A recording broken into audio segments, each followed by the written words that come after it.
Good morning, everyone. Thank you for joining us for the Dental Hygiene Board of California meeting. My name is Dr. Carmen Dones, and I'm the president of the board. Today is Saturday, July 20th, 2024, and we're commencing this meeting at 9:03. I would ask all of us to please turn all cell phones to silent to decrease interruptions. Additionally, when board members or staff are not speaking, please remember to mute the microphones to eliminate any interference or side dialogue. For those participating remotely, please log on to the WebEx website location provided on the posted agenda for this meeting. Instructions to connect to the meeting are provided with the meeting materials. The preferred audio connection is via telephone conference and not the microphone and speakers on your computer. The phone number and access code are provided as part of the connection to the meeting. The meeting is also being webcast at the DCA link provided in the agenda. There is no interaction through webcasting and is only for viewing purposes. This is an official business meeting of the Dental Hygiene Board of California. Once the meeting commences, we will proceed through the items as listed on the agenda. However, the president has the discretion to take items out of order if warranted. We have worked in scheduled breaks at 10:30 for a 15-minute break, 12 to 1 for lunch, and at 2 for another 15-minute break, and prior to closed session, a 10-minute break if needed for relief time. There is a closed session for this meeting as indicated on the agenda. The public will be excused for closed session and only board members, DCA legal, and staff will participate. The board welcomes public comments on any items on the agenda, and it is the board's intent to ask for public comments prior to the board acting on any agenda item. However, the board asks that the public comments pertain to the current agenda item only as it's being discussed during the meeting. Public comment is not intended to initiate discussion on the topic or topics not related to the agenda. But it's an opportunity for the public to express their opinion for board consideration. Questions asked during public comment may or may not be answered at the board's discretion, especially if the question pertains to an item not on the agenda, where the board may not discuss it. The board does provide an opportunity for the public to comment on anything that is not on the meeting agenda, which is normally agenda item 2. I would now like to ask the DCA moderator to please explain how public comments will be taken during the WebEx meeting. This is the moderator of the meeting. To facilitate public comment, we will be utilizing the WebEx question and answer feature. When the board reaches a point in the agenda at which public comment is appropriate, the question and answer feature will be turned on and members of the public will indicate they would like to make a comment by inserting the phrase, "I would like to make a comment," in the question box, which is typically in the lower right of the screen. Please limit your comments to the current agenda item, as the board has provided an opportunity for public to comment on items not on the agenda, which is agenda item number 2. I will call on the individuals and give them permission to unmute their microphone. The individual will have 2 minutes to make their comments. With 15 seconds remaining, I will announce that this amount of time remains for the comment.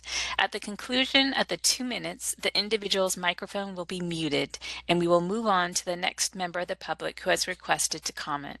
To conserve board meeting time, we ask speakers to remain on topic, and if the public comment agrees with a previous comment, the board requests the commenter to simply state, "I support what has already been stated." Please note that the question and answer feature is being used only as a method for members of the public to request to make verbal statement. This is not a means to ask questions of the moderator, members of the board, or board staff, or initiate a discussion, as such inquiries submitted using this feature will not be answered. While you are free to express criticism or your point of view, for the public members participating on the call, please do not use profane language when making comments to the board. I will provide a brief reminder of this process at the start of each public comment item. Finally, when the board meeting commences, I would like to remind WebEx participants to mute their microphone. If I detect background noise during the meeting as a result of unmuted microphones, I will interject with a brief friendly reminder. We can now commence the meeting, and I return control of the meeting back to the president.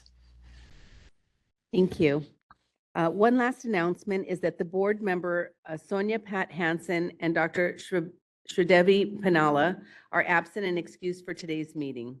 Also, Executive Officer Anthony Lum has an announcement to make regarding the meeting and logistics within this building for safety and the restroom locations. There we go. Good morning. I'm Anthony Lum, Executive Officer of the Dental Hygiene Board.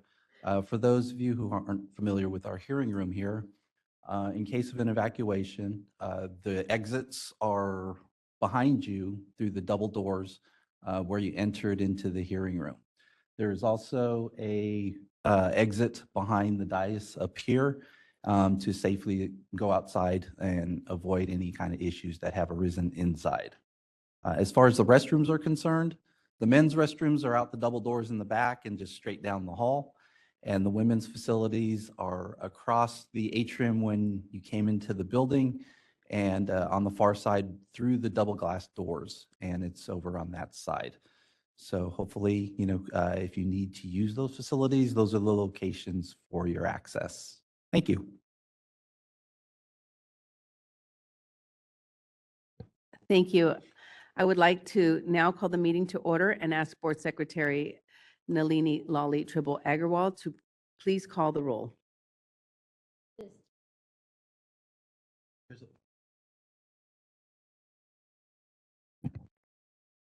This is Nalini Lali Tribble Agrawal, and I will now call the roll. Carmen Dones, Present? Sonia Pat Hansen, absent. Sherman King, Michael Long, Justin Matthews, Present. Devi Panala, absent. Nalini Lali Tribble Agrawal, present. A quorum has been established. Because we do not have a full complement of board members, a simple majority of yes votes are required for any action.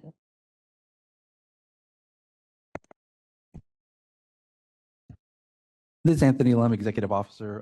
Just a slight correction. We do have a quorum, so just to make it official. Thank you. Thank you. We will now move on to Agenda Item 2, public comment for items not on the agenda. The board may not discuss or act on any matter raised during public comment section that is not included on this agenda, except whether to decide to place the matter on the agenda of a future meeting. Are there any in-person public comments?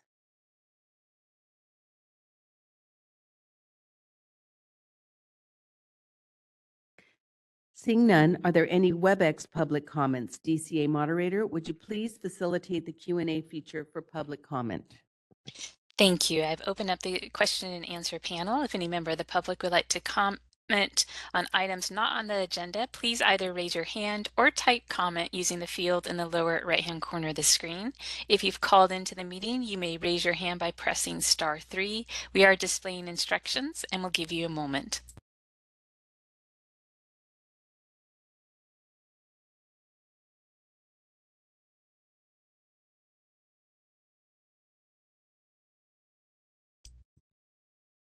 All right, I see no requests for comment at this time. Madam President, I return the floor to you.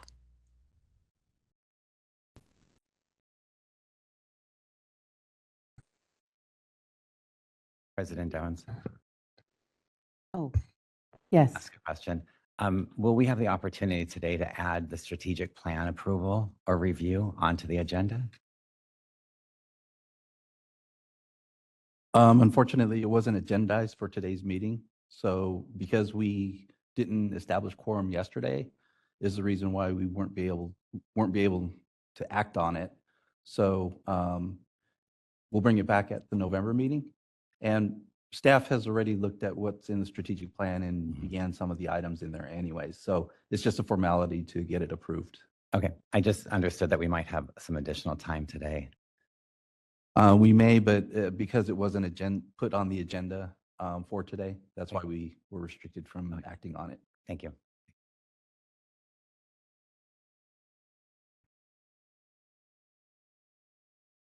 Thank you. We will now move on to Agenda Item 3, and that is the President's report.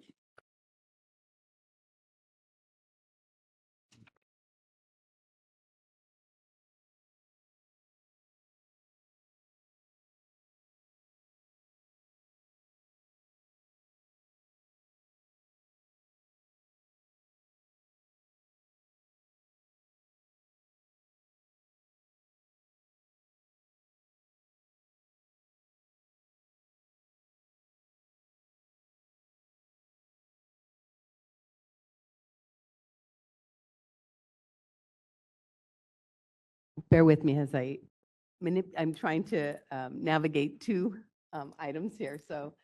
Um, so I'm Carmen Dones, the president of the Dental Hygiene Board, and I have a brief report today. I participated and reported to the board's activities to the Dental Board of California at their May 14, 2024 board meeting in Anaheim. I updated them on the following items. The board's working to finalize a new strategic plan that will include the objectives and goal for our programs through 2028. Current regulations that are being promulgated, such as the RDHAP Mobile Dental Hygiene Clinic inspections to maintain school clinic students to faculty ratio, that's the 1:5 ratio, and an RDHAP registration procedure. We also updated them on the dental hygiene educational programs oversight and site visits conducted, and our work that was completed through last year's sunset review process to eliminate the clinical examination licensure requirement for all California dental hygiene graduates if they apply for the license within 3 years of graduation, effective January 1st, 2024. That concludes my report. Are there any questions?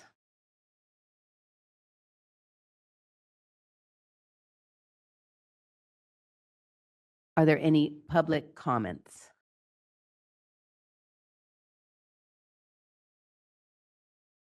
Seeing none, are there any WebEx public comments? DCA moderator, would you please facilitate the Q&A feature for public comment? Thank you. I've opened up the question and answer panel. If any member of the public would like to comment on the president's report, please either raise your hand or type comment using the field in the lower right-hand corner of the screen. Call-in users may press *3 to raise their hands. We will give you a moment.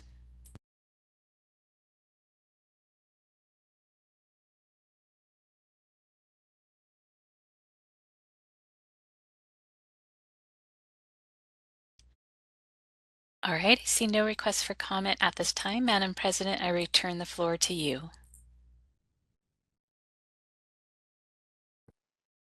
Thank you. We will now move on to agenda item 4, update from the Department of Consumer Affairs, DCA executive staff. And I ask DCA member relations representative, Yvonne Durantis, to please provide a report. Thank you. Hi there. Good morning. Yvonne Durantis, Assistant Deputy Director over Board and Bureau Relations here with DCA. I'm happy to be here today. And so I have a couple updates for you all, and at any point I'm happy to repeat any or answer any questions at the end as well. I'll go ahead and just jump right into it. Starting off with Governor's Office appointments update. Mary Valdez, which I think a lot of you worked with upon your, onboarding process and getting selected for the board. She has recently been appointed by Governor Newsom as a Deputy Commissioner of Legislation at the Department of Financial Protection and Innovation. And so Mary has worked very closely with board agency, Business Consumer Services and Housing Agency, and DCA, as well as all the boards and bureaus here during the appointment and reappointment process. And her last day with appointments was July 5th. So she is now at DFPI. And so we are very sad to have seen her go, but we do wish her the best and wanted to provide that update for you. Moving on to a new training that is required for board members, and this training is required by August 30th. Senate Bill 553, a new law that became effective in January, amended California Labor Code to require California employers to develop and implement a workplace violence prevention plan and train all employees by July 1st. As a result of this new law, DCA updated its current workplace violence prevention policy to include all requirements of SB 553.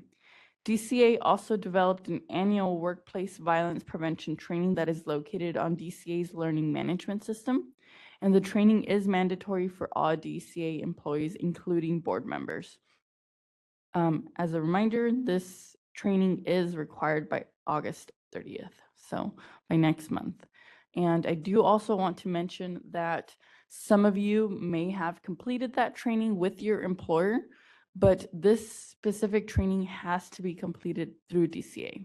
If you have completed it with your employer and have a certificate, that will not suffice. So in order to be in compliance, you will need to complete this training. But I will say the training, it only takes about 30 minutes to complete. So luckily it is on the shorter end, and we hope that it'll, be positive for everyone, as there's a lot of really important stuff that's covered in there for everyone's safety.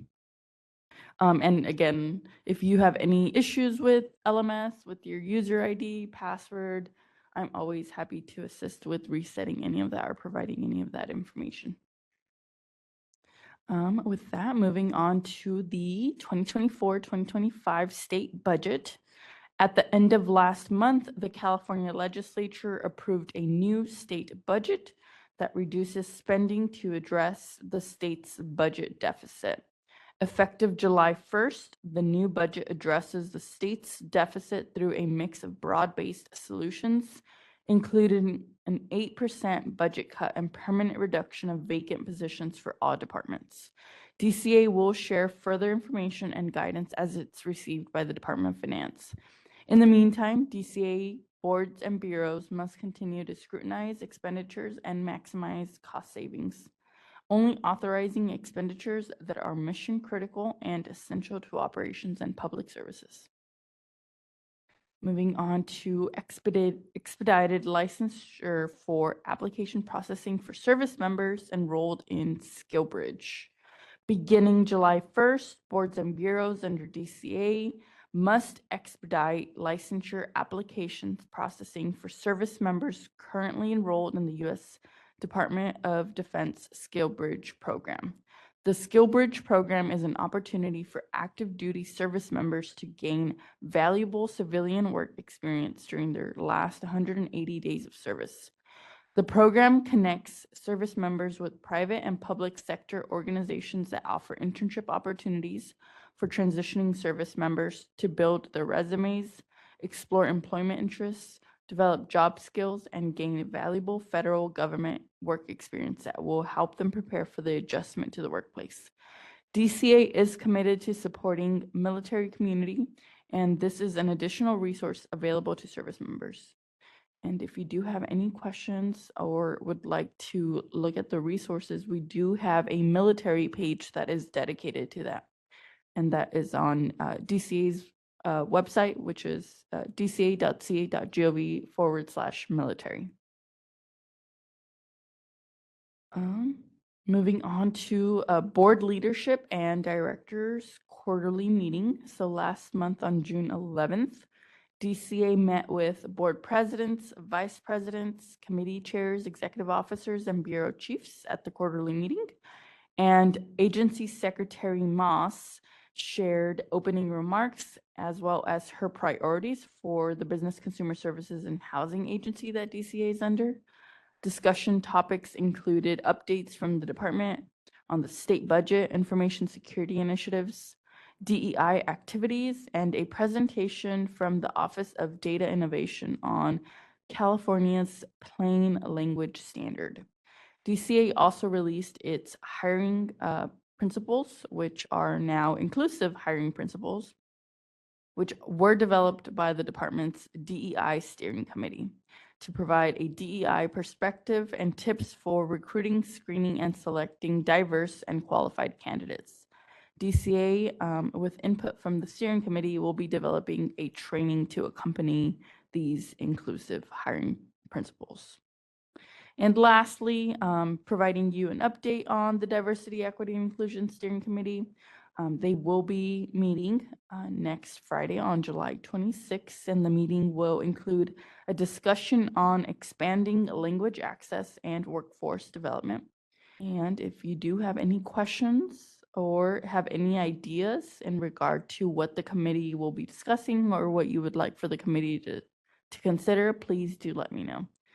And I do also just want to remind you all that although not required, there are several DEI trainings also online on LMS in regard to DEI that we highly encourage you to take a look at and see if you'd be interested in taking any of those. That's all I have for you today. Happy to take any questions. Thank you. Any board member questions or comments? I do have a question. The DEIA committee, is that an open meeting? It is not. Mm-mm. Okay. Yeah.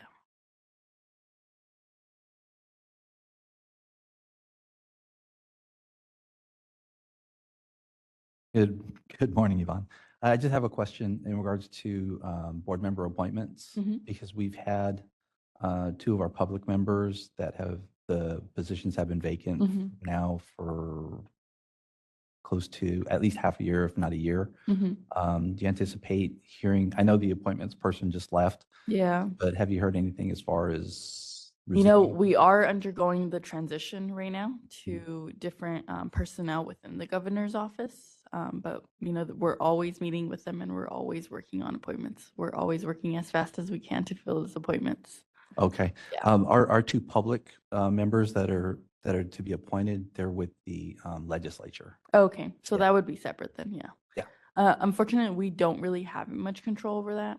Okay. That's selected by them. Would it be advisable for me to continue to reach out to them? Just Okay. That would Great. probably be the best. Thank you. Mhm. Other questions? Right. Are there any in-person public comments?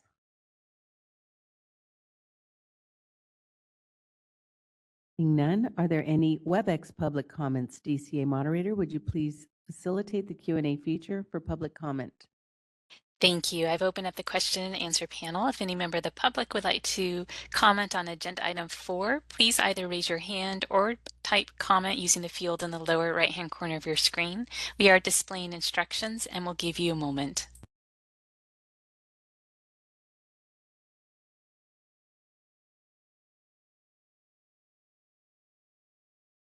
All right, I see no request for comment. I return the floor back to you. Thank you very much, and thank you for coming in to Thank you for report to having me. us.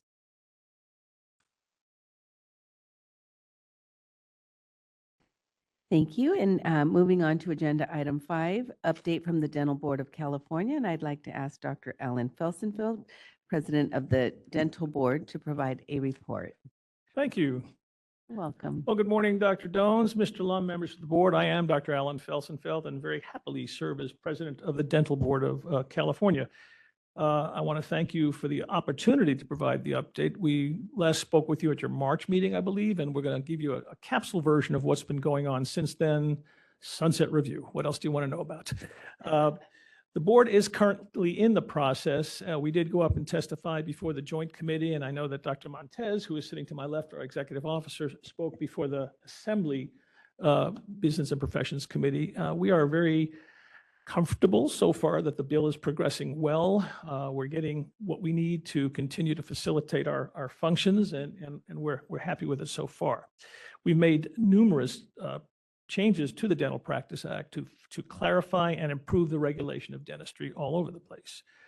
We also appreciate the cooperation that we've had with not only the hygiene group, but our assistants and any other members who have an interest or a stake in what we do. At our board May meeting, we had members we had a number of members come up and testify on access to care. Impressively, the very distinguished Dolores Huerta came in and had a chance to speak to us as well about the problems that we're having with access to care in outlining. You all have the same problems. We understand that.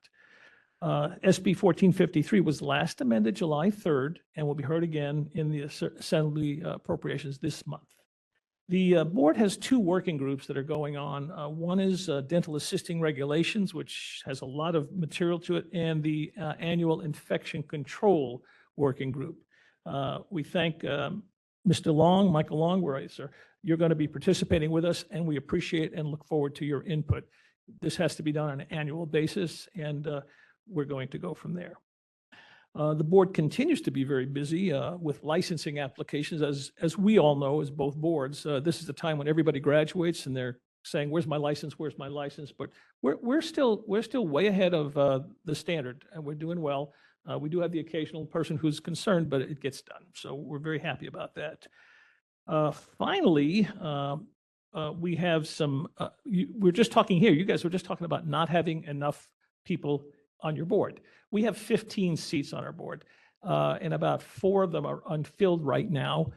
We have 5 public members. We've only had 2 public members for a number of years now, and we are looking forward to more. This past few weeks or a few months, the governor has appointed 2 new public members. One is a Mr. Davis, who is a healthcare consultant and has extensive experience at the American Hospital Association and also the Northern and Southern California Hospital Association doing that kind of work. And the other one is Mr. Eugene Chang, sorry about that. And he is an attorney who deals with real estate in Southern California. We look forward to they both hit the ground running. They're active, they're looking at things, and we're looking forward to further work from them. We still also would like to have more appointments as well. We don't have a number of seats that are filled, and we've had some quorum problems ourselves or come close to that, and that's not acceptable. We need to be able to do that. So hopefully we'll have more appointees. And my last item of business is a little bit different in a sense that Dr. Jay Kumar has retired, is no longer our dental director, and we're happy to announce, we've heard through CDA, that Dr. Shakopee Pendakur is now the new dental director. I happen to know Dr. Pendakur personally because we've worked together when I was at CDA, and she is delightful, brilliant, and will bring a tremendous amount of verve and enthusiasm to the office. So we're looking forward to her actions. With that, my report is done. If you have any questions, Dr. Montez and I will be happy to answer them. Thank you. Are there any board member comments?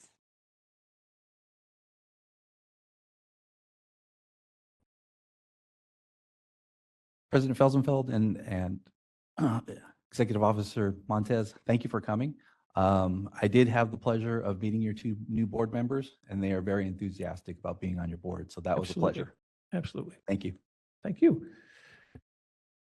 Thank you. Are there any in-person public comments?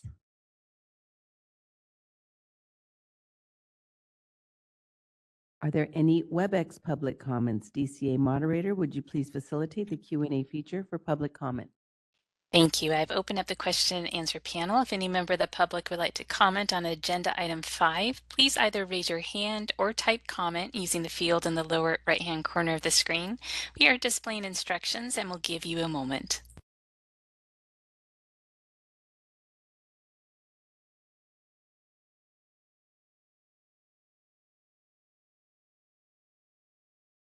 All right, I see no requests for comment at this time. Madam President, I return the floor to you. Thank you, and thank you for the report.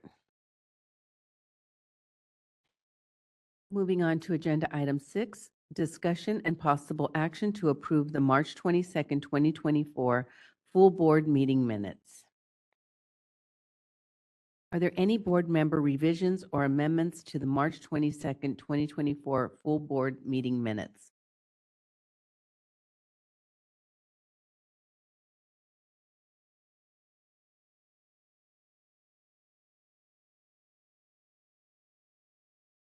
Seeing none, are there any in-person public comments?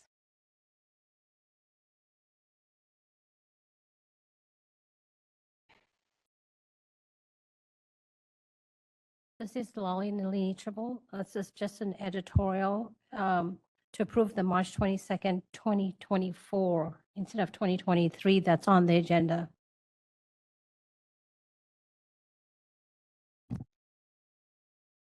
Thank you for catching that.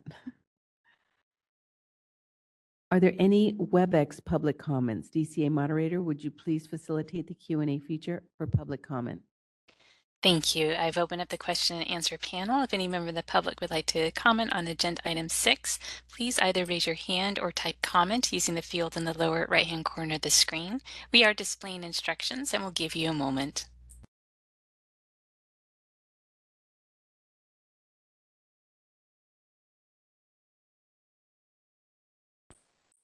All right, I see no requests for comment at this time. Madam President, I return the floor back to you. Thank you.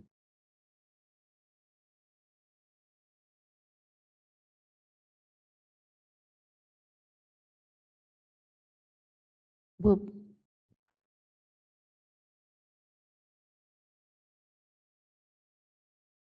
Is there a motion? Please identify yourself and then make a motion. Long. I move to approve the March 22, 2024 full board meeting minutes. Thank you. Is there a second? This is Sherman King. I second the motion. Thank you. Will Board Secretary Nalini Lally Tribble Agarwal please call the roll and record votes? This is Nalini Lally Triple Agrawal, and I will now call the roll. Carmen Dones, Aye. Sonia Pat Hansen, absent. Sherman King, Michael Long, Aye. Justin Matthews, Aye. Sridevi Punala, absent. Nalini Lally Triple Agrawal, aye. This motion has passed. Thank you. We'll now move on to Agenda Item 7, discussion and possible action to approve the March 23rd, 2024 full board meeting minutes. Are there any board member revisions or amendments to the March 23rd, 2024 full board meeting minutes? This is Nalini Agrawal Tribble, another editorial on the agenda to change March 23rd, 2023 to 2024. Thank you. This is Anthony Lum, Executive Officer. Do you see the page that that's on in particular, just so we can identify it? 7? Okay, thank you.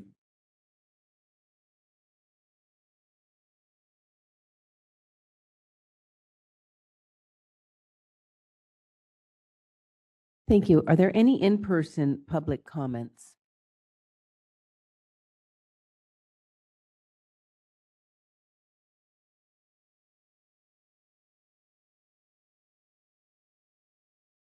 Seeing none, are there any WebEx public comments? DCA moderator, would you please facilitate the Q&A feature for public comment?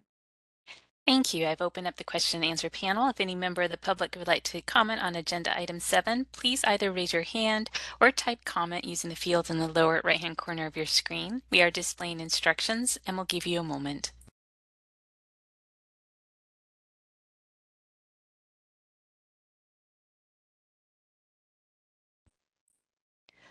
All right, I see no requests for comment at this time. Madam President, I return the floor back to you. Thank you.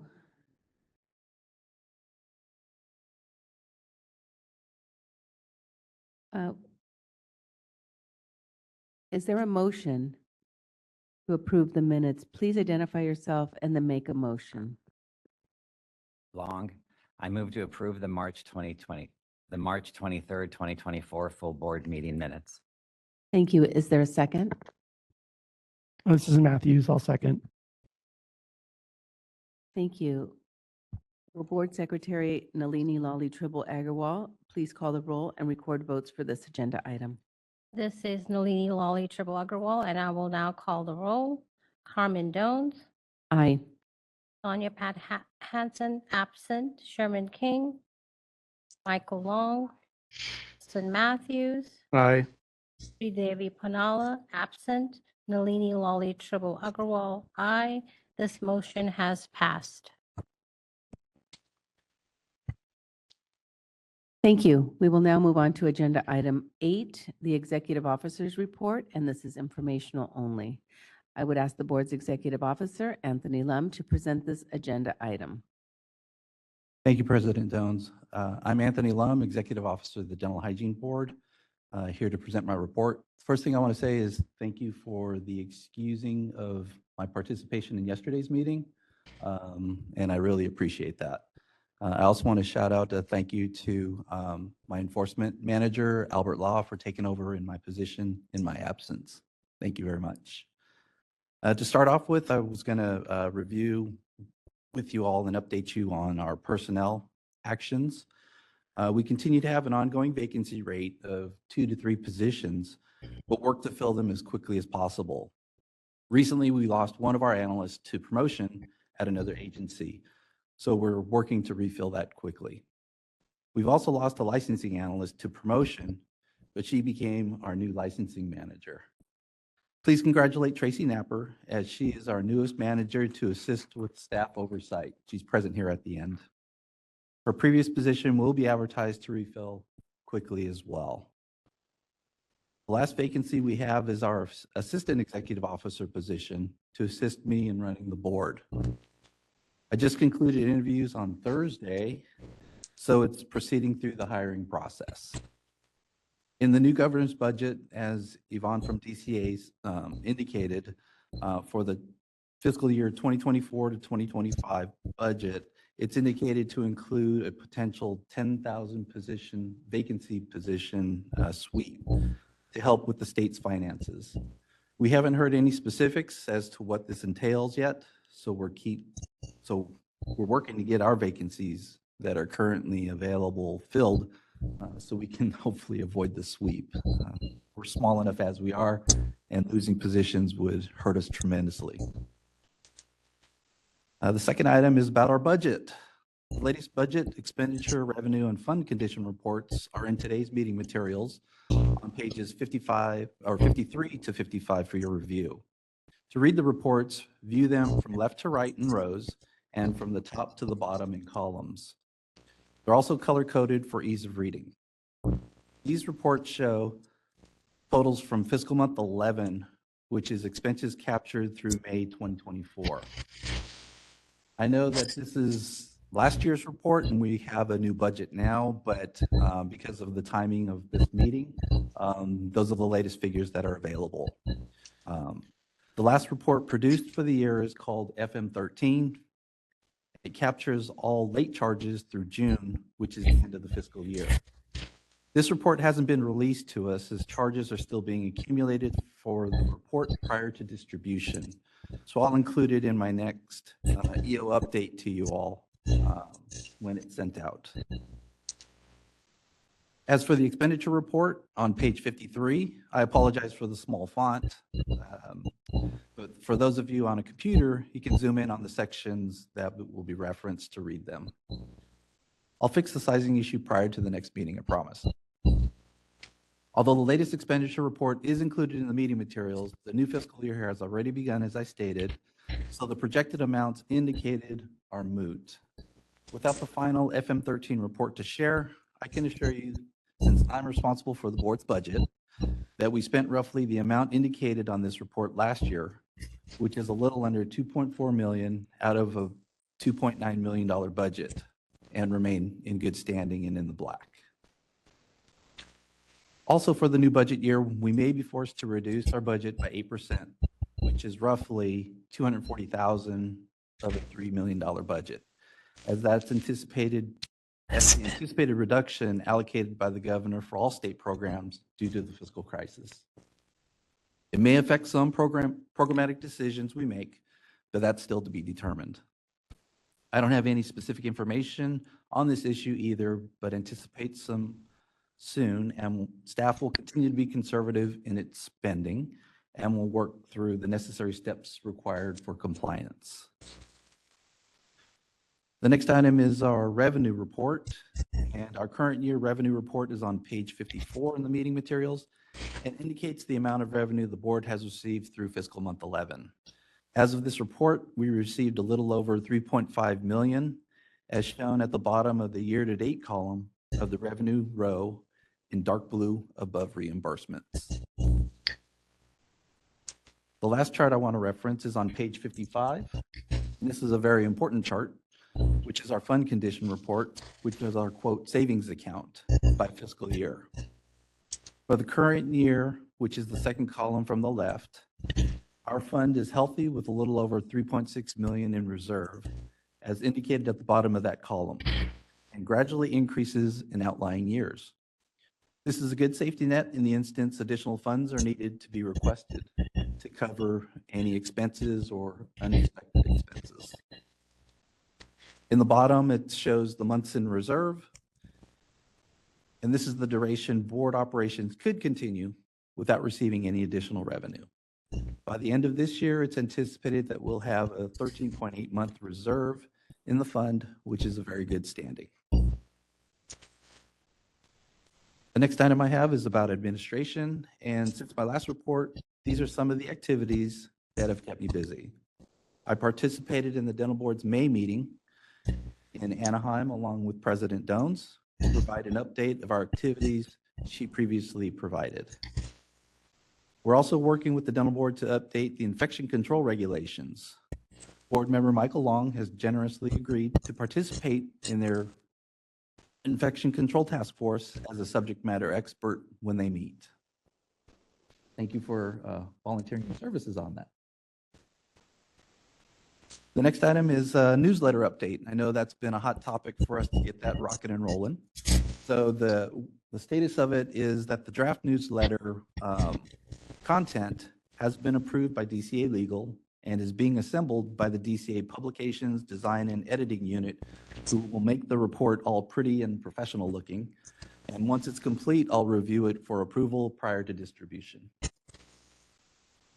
I wanted to update you on the status of future agenda items because I know they were brought up at our March meeting. At that meeting, there were 3 future agenda items presented for staff to address.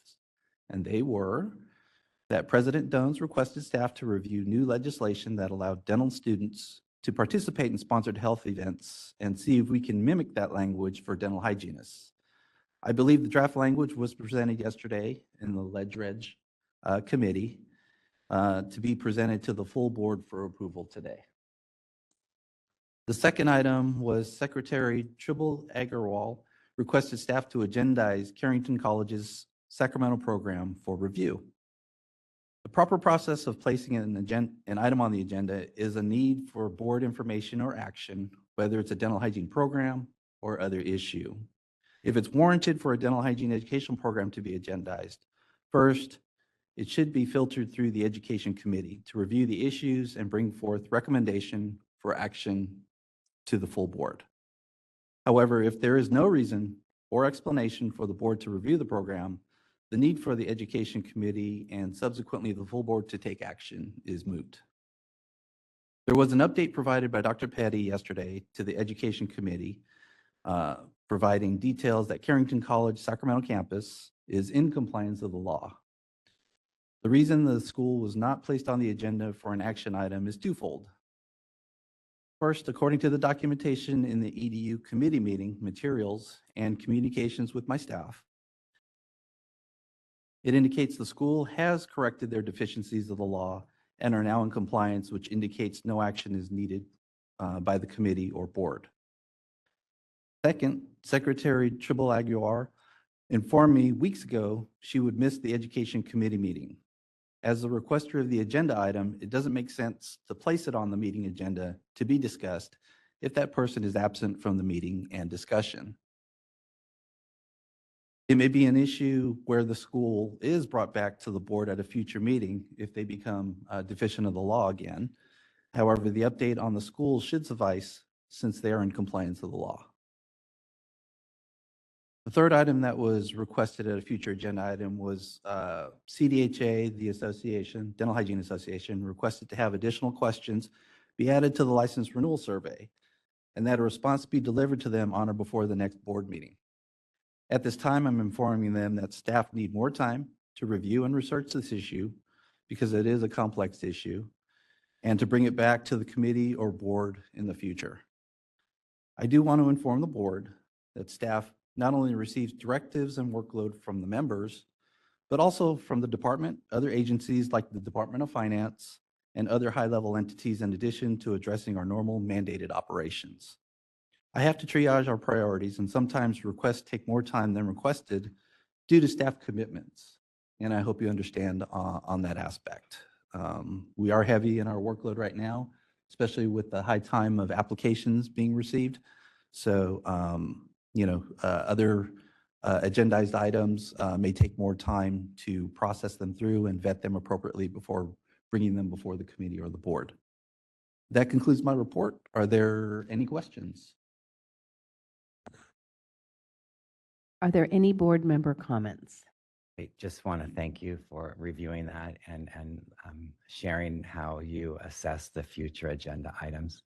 Thank you. You're welcome. Any other board member comments?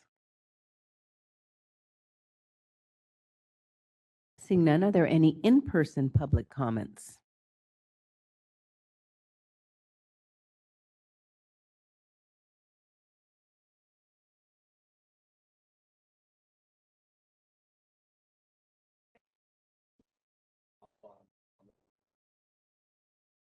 Okay.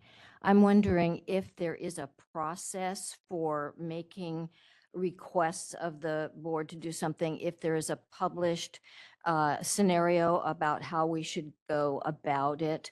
I was listening to the regarding the Education Committee request, and that was quite inclusive. But I would like to know if for purposes of public comments and everything, if there is a process that we should be aware of. Thank you.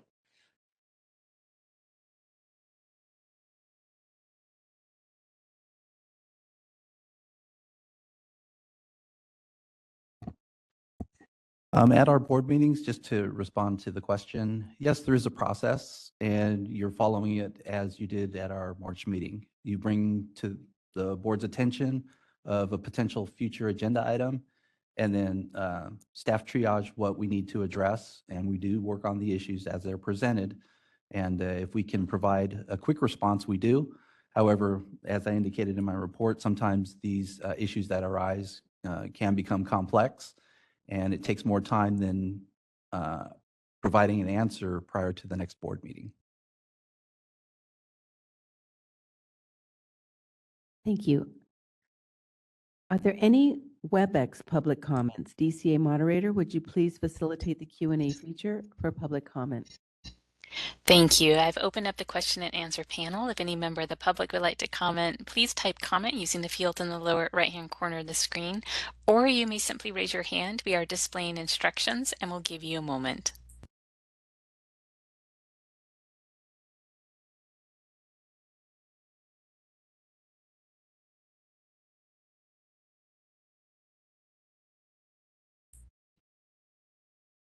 All right, I see no requests for comment at this time. Madam President, I return the floor back to you. Thank you. We will now move on to agenda item 9, discussion and possible action on Education Committee report and recommendations. Hello, this is board member Sherman. Can I have some requests for following the early topics? We usually get the meeting minutes right at the meeting the next time. So I would like to request, is there any possible way we can get the meeting minute maybe a couple of weeks before we have the meeting, so we can read the meeting minute before we approve the meeting minute?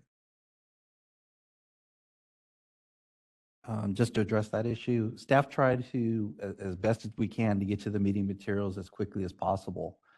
To avoid any kind of piecemealing the meeting materials, I would definitely avoid trying to send you something, an agenda item separate from the group, because then we've had it in the past where I've had to, in distributing the meeting materials electronically, give that to you in several packages.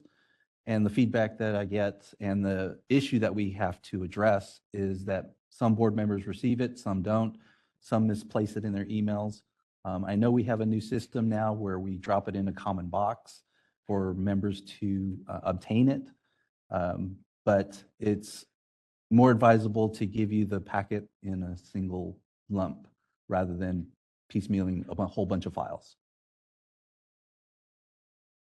We do try and get it to you as quickly as possible, though. Thank you. Just it seems that also the minutes from the current meeting could be available sooner, and with the use of the Dropbox, maybe there's an opportunity to place the minutes in the Dropbox.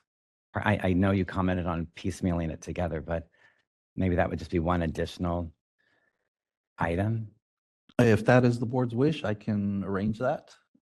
This whole box process is brand new. Yeah. And I wanted to first initially make sure that it worked, make sure that all the members have access and can obtain the meeting materials appropriately.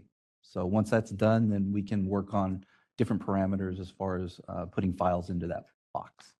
Right. I think that's good. I think we don't need the whole package. I mean, like to have the meeting minute before the whole package. So that way we can have some time prepare, reading the meeting minutes. Okay, so noted. Thank you.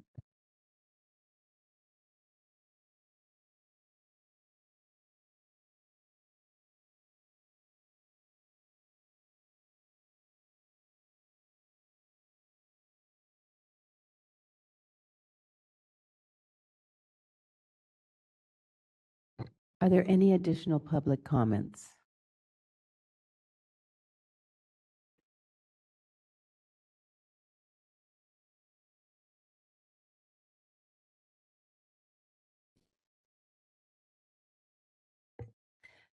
Okay, seeing no more comments, we will now move on to Agenda Item 9, discussion and possible action on the Education Committee report and recommendations.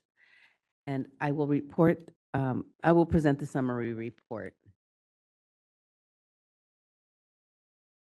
Okay, I, as the chair of the Education Committee, will present this agenda item. Because there were action items that required individual recommendations, I'm going to report each item separately on the informational-only items.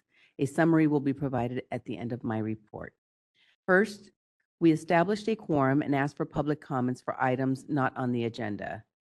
There was some public comments made.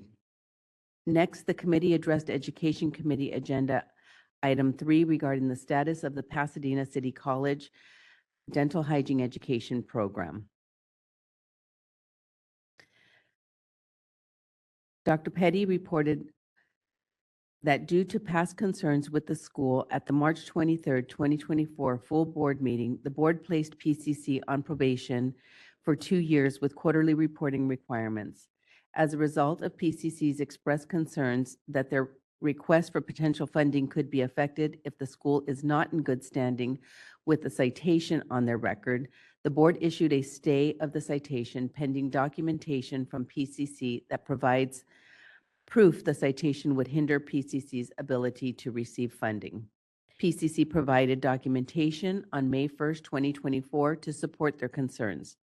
However, the board deemed the information unacceptable as it was speculative since the school is only considering applying for funds and not clear as to the requirements which may affect any funding.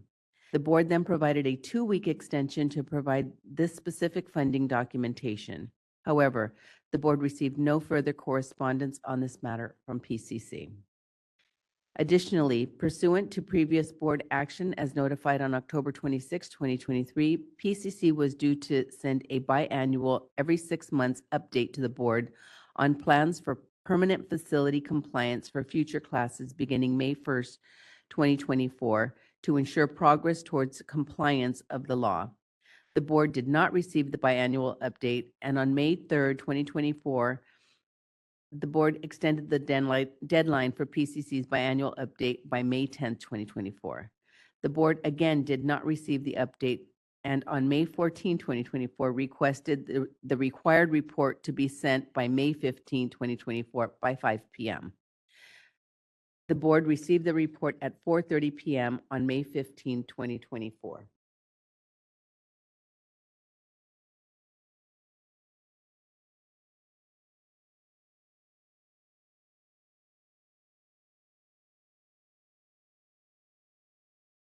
Okay, is there a board motion? Please identify yourself and make the motion.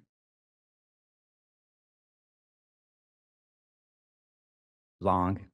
I move that the Education Committee to recommend to the full board to reinstate the citation issued and stayed at the March 23rd, 2024 board meeting and reconfirm placing Pasadena City College on probation for 2 years with quarterly reporting requirements due to noncompliance of the law, as no evidence affecting DHEP funding or the board citation was submitted. Failure to comply with the mandate set by the board could result in further action, including withdrawing the board's approval of Pasadena City College's DHEP. Thank you. Is there a second?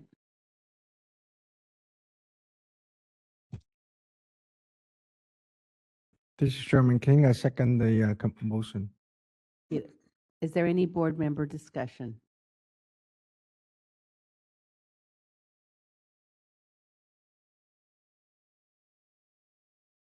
Seeing none, are there any in-person public comments?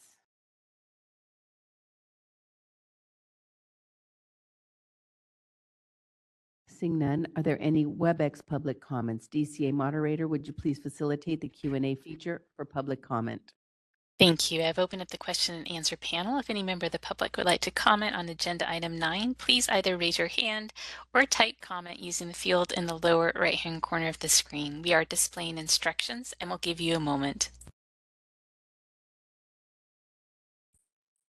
All right, I do see a request for comment from Micah Yun. Just a reminder, you'll have 2 minutes. I'll give you a 15-second warning. And Micah, you should be able to unmute yourself.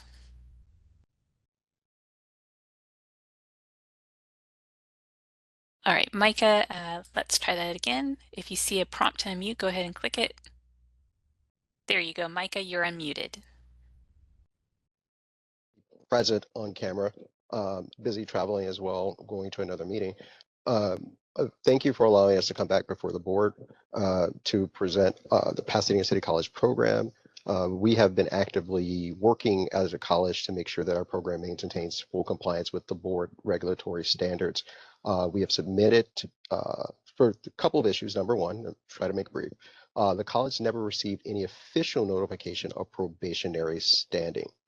So we or detailed reports. For example, when other accreditation agencies or approval boards provide us with a probationary standing, they have a distinct outline timeline of when things need to be submitted, et cetera. I don't recall us receiving any official notice of being placed on probationary status with the board, which has contributed to some of the delay in reportings for Pasadena City College. Two, there is a dispute in terms of interpretation of the HRSA funding guidelines, which definitely indicate that if a program is not in full compliance with the state regulatory board, they will potentially receive a lower funding score, which for competitive funding, any adverse area of non-compliance can reduce the possibility of funding for federal funding.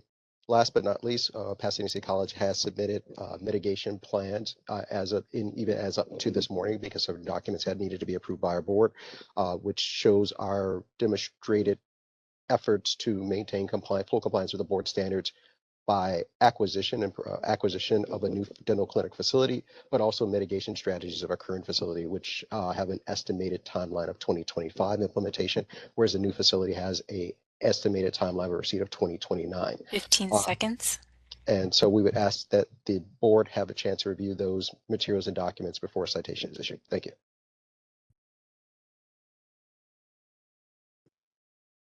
All right, this is the moderator. I see no further requests for comment. Madam President, I return the floor back to you. Thank you. Are there any additional comments?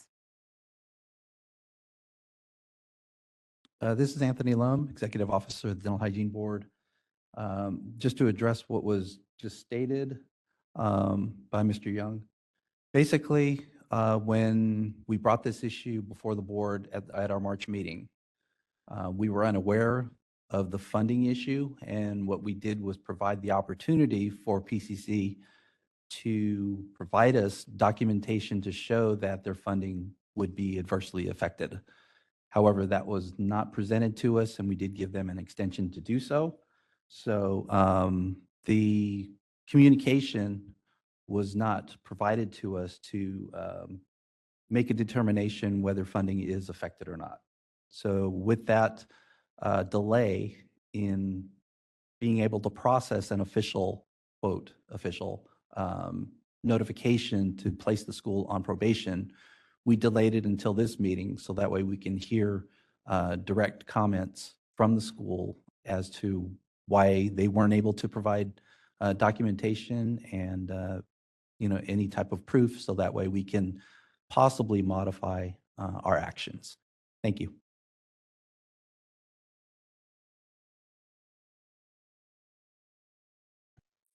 Are there any additional comments?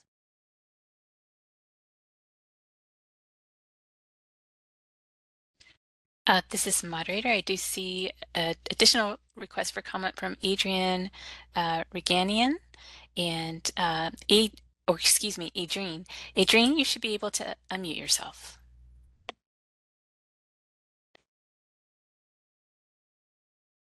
Good morning. Can you hear me? Yes. Okay, thank you. Thank you for taking my comment. Adrina Reganian, Dental Hygiene Program Director. With all due respect, I would just like to point out that when we left the March meeting, we were waiting for an official letter to state us the date when we have to provide that documentation, but an official letter from DHPC never arrived. So while we were waiting for that official documentation to arrive, we were putting up some information together. However, we didn't know from which date and what time. And as Mr. Long pointed out yesterday, there are several deadlines, and I just would like to have something that gives us clear deadlines.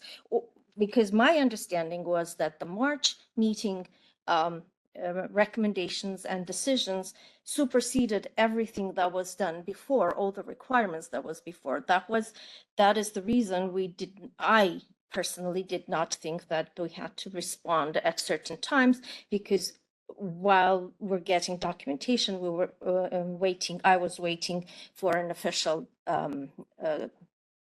communication from DHPC. That's why all those deadlines were missed. Thank you. This is the moderator. I see no further requests for comment. I return the floor back to you, Madam President. Thank you. I have an additional in-person comment. Hello, Tuka Zokai from the California Dental Association. For the education report, will you still be doing the mobile dental hygiene report, or is that in the full? Because I didn't see that in the full education committee report, and there was a proposed motion at the education committee meeting. That is in the Ledge Reg Oh, okay. committee meeting Okay. report. Thank you. Mhm.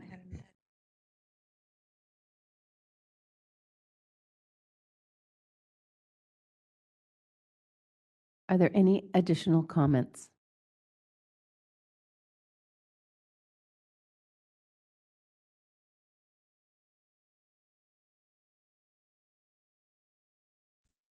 This is the moderator. Micah Yun has raised a hand. So Micah, you should be able to unmute.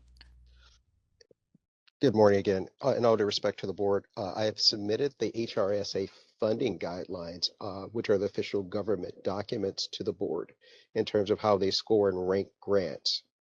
What additional information would be germane to this board outside of the federal document, the federal government's funding guidelines?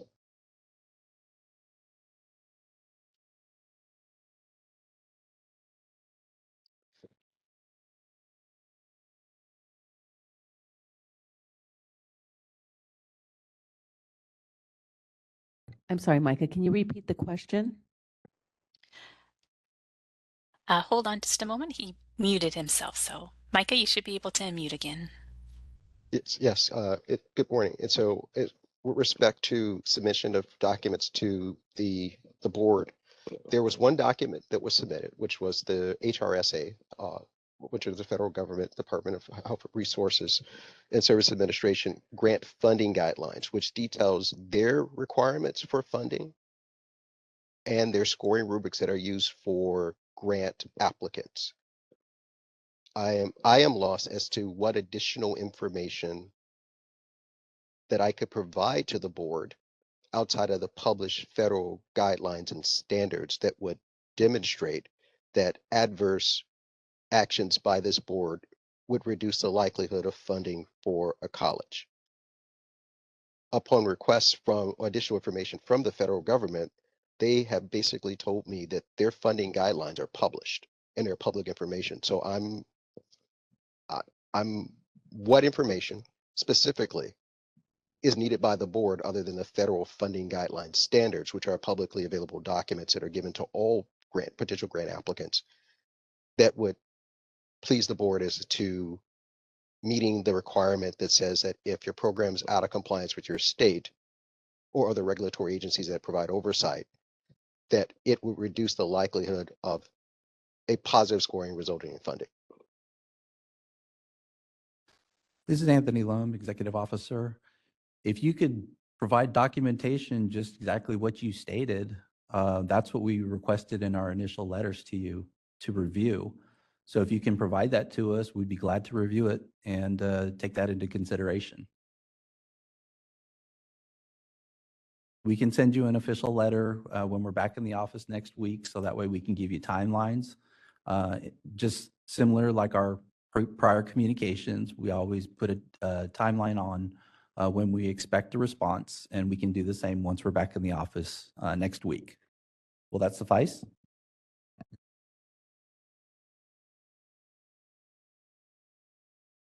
That would be highly appreciative. I think that I submitted it. I will be happily resubmit and highlight the passages from the funding, the funders guidelines for review.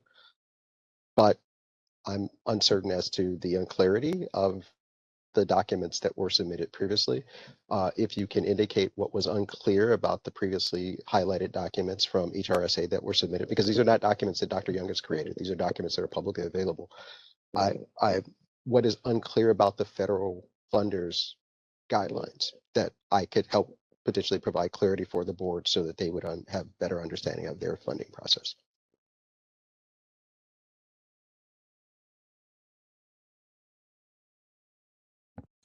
This is Michael Long. I understood at the March meeting that you were pursuing active funding. I think that was the question, is if we issued a citation, how it would affect the active funding. It wasn't my understanding that this was funding that would be looked into later down the road. It seems like you have the funding to build building R and your deadline of 2029. So in my opinion, issuing the citation, we gave an opportunity with a deadline in an email from what I've seen in our media materials to comply with this and provide the information on the active pursuit of funding, not the future pursuit of funding, because it's my understanding you should already have that funding in place and the project's moving forward.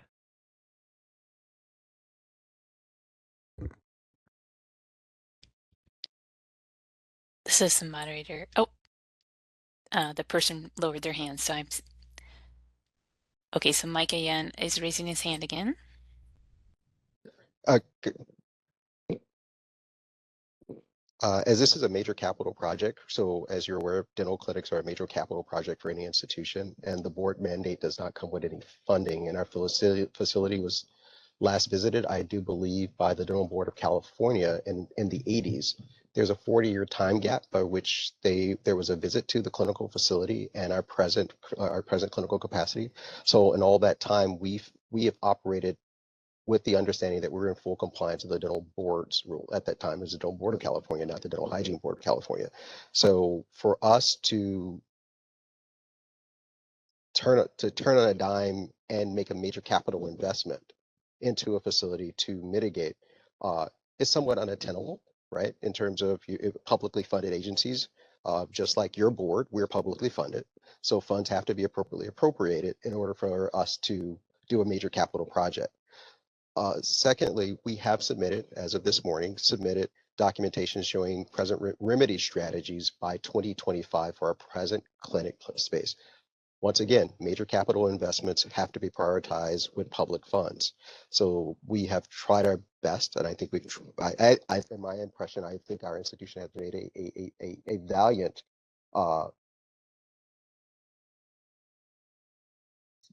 commitment to our dental hygiene program education by promising this board a new facility by 2029 in lieu of other capital projects that are on campus, number one. And number two, with a mitigation strategy to make sure full compliance of our existing dental clinic is in place by 2025. That documentation, as I say, was submitted to the board this morning. So there are two pathways. One is to make sure our current clinic meets dental board standards by 2025, and that a new modernized clinic facility is received by the institution by 2029, 2030. So with that, 15 seconds. I respectfully request any consideration that the board can grant the college in that process.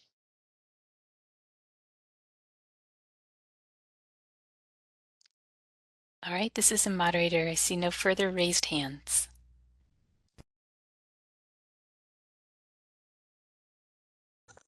Dr. Jones? Yes, Dr. Petty. Documentation he's referring to was sent this morning at 8:51, and I have not had any time to review that documentation. So I apologize, but at 8:51, we were preparing for the meeting, so unfortunately, I wasn't able to do it. Thank you. Thank you. I have another board member comment. Yeah, this is Justin Matthews, and I just wanted to make a comment to make sure that I'm thinking about this correctly. A citation issued to this campus is not going to prevent them from garnering funding. What it will do is reduce the score they get in competition with the other grants. I think that's a very important distinction. It's not preventing them from getting funding. It is maybe lowering their score on the overall rubric, but it's not it doesn't remove them from the running. And I think that's important because maybe that's how the system was designed to function, taking into account all of these different factors into a grant that is then weighed against the other campuses and their grants. So I feel for the campus, but also we have a duty to protect the students and the patients and the public who will be treated by these graduates. So it's not something we take lightly, but I think that context I don't want to see campuses not pay attention to the things they need to do and then use the excuse of having an outstanding grant application as their reason why they didn't do it. I don't think that's right. That's just my comment. Thank you. Thank you. Have a public comment? This is the moderator. Micah Yen has his hand raised again. So Micah, you should be able to unmute yourself. I concur with the safety of the public. However, if the public safety was imminent, why was there a 40-year gap in program review? The facility has not been reviewed since 1980s. So if the concern of public safety was imminent, in the last 4 decades, there was no facility review?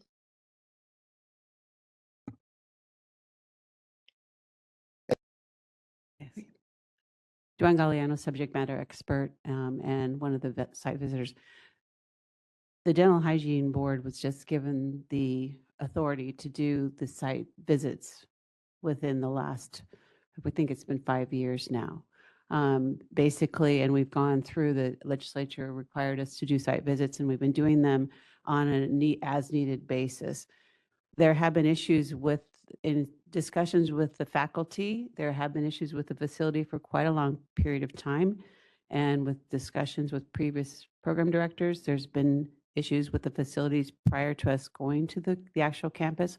My concern again is we were there in 2022, October 2022. We are now in 2024. So there's been adequate time, in my opinion, for them to have made this process move along quickly. We notified them immediately at that site visit of what had to be done and what needed to be done. The facilities obviously cannot accommodate safely the students and the patients. They've made modifications to deal with that by adding extra clinics and things like that, but still that facility is not adequate. Well, I shouldn't say it's not adequate. It's not going to ensure the safety of patients in the future as these students move through the program and as new classes are accepted. And it just, to me, we've given them a lot of time. We really have. So I don't know that why, and there's been numerous, if you look at your packet, numerous emails have gone back and forth asking for, justification for this, how you're doing this. And it just keeps moving to another issue. What we can't do because of this, if the school can't do it because of that. So I would ask this committee to really think about the students, the public, 15 and seconds. for this to actually move forward and to have the college take responsibility for that. Thank you for your comment. Is there any additional public comment?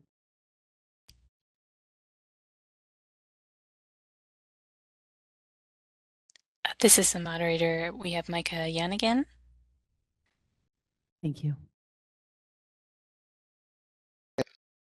In all due respect, the college has made steps to come in full compliance with the board's recommendations and policies.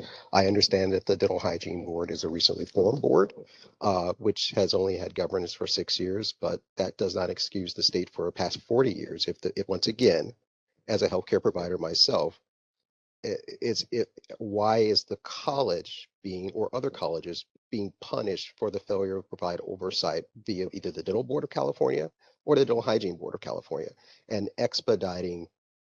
Think about it, for 40 years, we have graduated students. There's not been any major citations of our facility. And once we had a visit within 2022, we have been working to become full compliance with based upon the recommendations that were made at that time.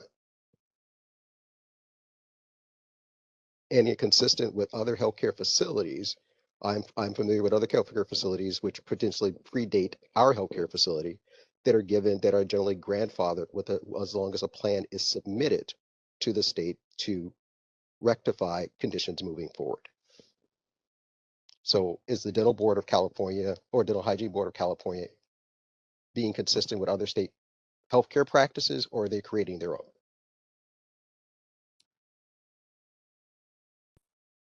This is Anthony Lum, Executive Officer. We are being consistent with our authority, and we treat all of our dental hygiene programs the same. They are all held to the same standards. And similarly, like the comments previously made, we have given ample opportunity for the school to come into compliance with the deficiencies of the law.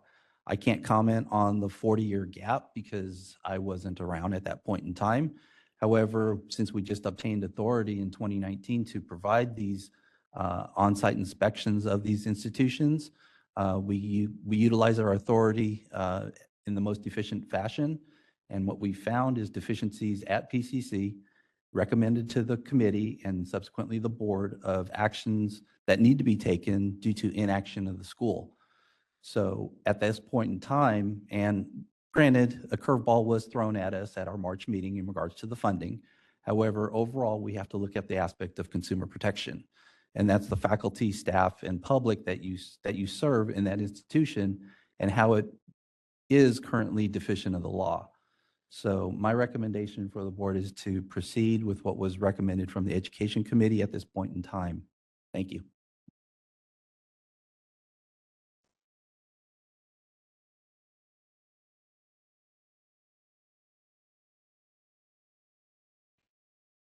Thank you. Will the board secretary, Nalini Lali Tribble Agarwal, please call the roll and record votes for this agenda item? This is Nalini Lali Tribble Agrawal, and I will now call the roll.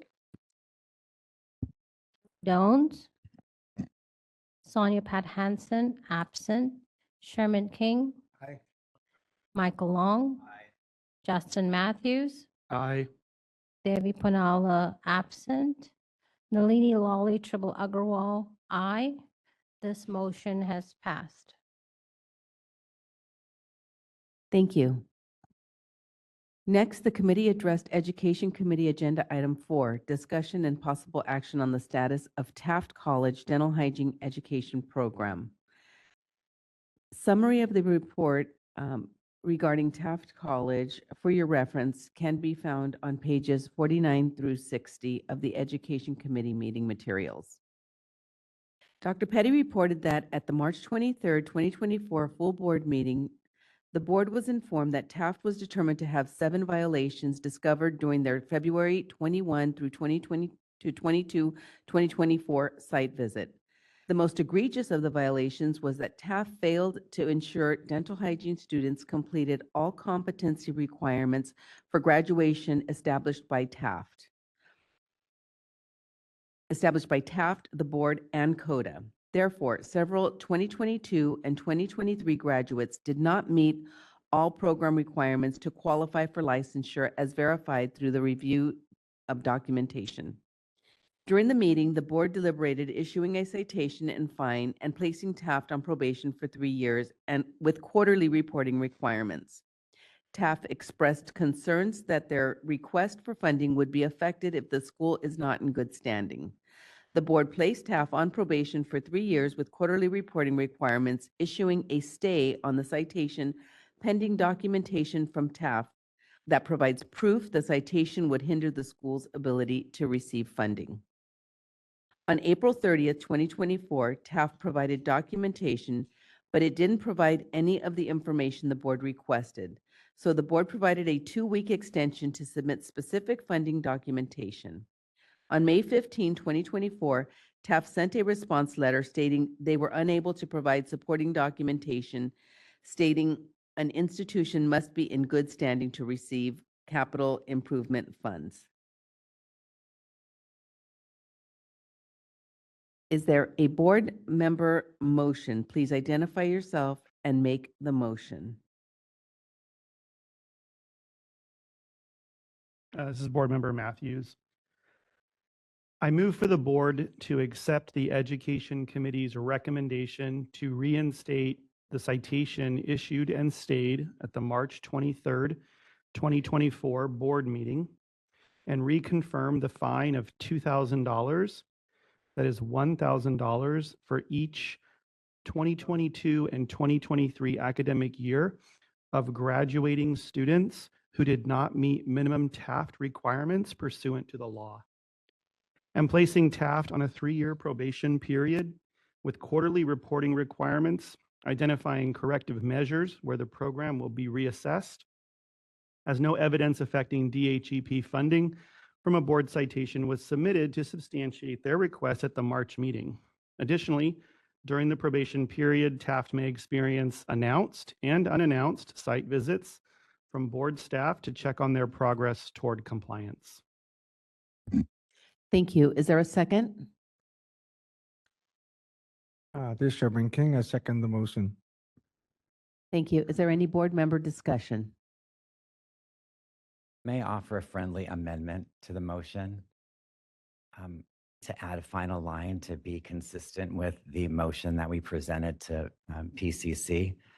And the final line would say failure to comply with the mandate set by the board could result in further actions, including withdrawing the board's approval of Taft's DHEP. Yes, I accept that friendly amendment. Thank you. This is Chairman King. I motion the amended motion.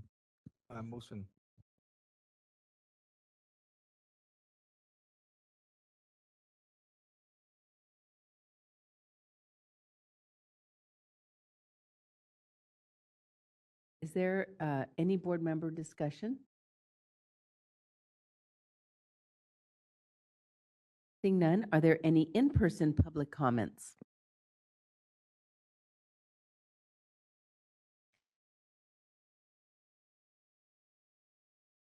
Seeing none, are there any WebEx public comments? DCA moderator, would you please facilitate the Q&A feature for public comment? Thank you. I've opened up the question and answer panel. If any member of the public has a comment on agenda item 10, please raise your hand or type comment using the field in the lower right-hand corner of the screen. We are displaying instructions and will give you a moment.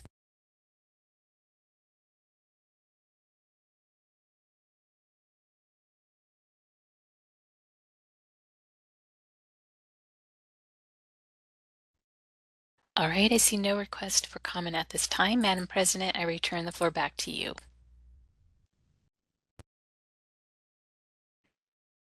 Thank you. Will Board Secretary Nalini Lali Tribble Agarwal please call the roll and record votes for this agenda item? This is Nalini Lali Tribble Agarwal, and I will now call the roll. Carmen Dones, Aye. Pat Hansen, absent. Sherman King, Michael Long, Justin Matthews, Aye. Sridevi Panala, absent. Nalini Lally Triple Agarwal, aye. This motion has passed. Thank you. We're now going to take a 15-minute break.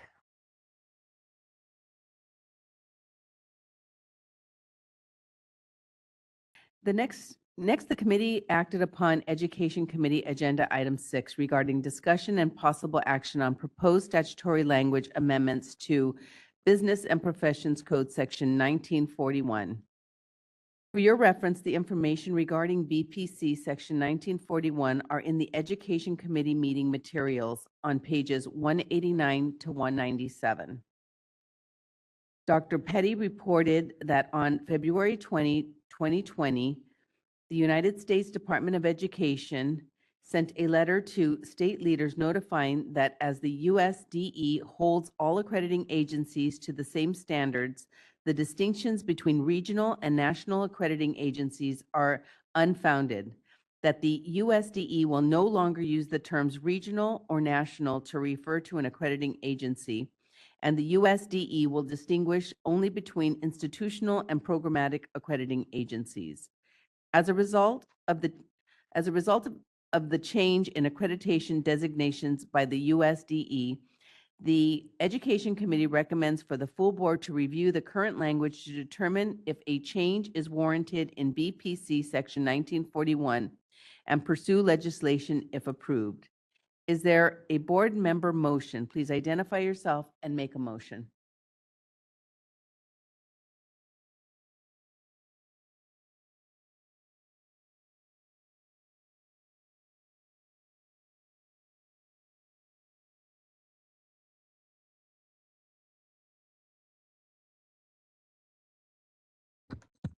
Long. I move for the board to accept the Education Committee's recommendation to direct staff to investigate the ramifications regarding changing regional to versus national accreditation in business and professions codes 1941. Thank you. Is there a second? This is Matthews. I second. Thank you. Is there any board member discussion?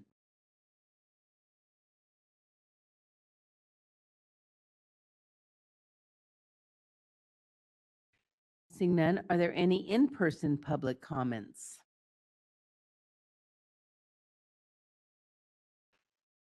Seeing none, are there any WebEx public comments? DCA moderator, would you please facilitate the Q&A feature for public comment?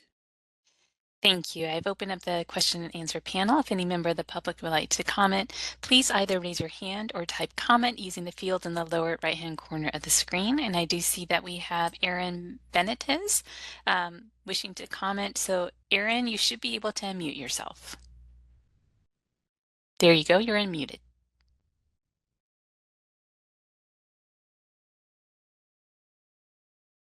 Good morning.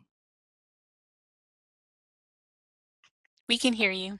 Okay, thank you. My name is Aaron Benitez, and I am a full-time dental faculty, but I am also, and I'm so actually excited that I stumbled upon this because I am a articulation officer at West Los Angeles College, and I'm proud to say that I'm the only articulation college in the whole state that's also a registered dental hygienist.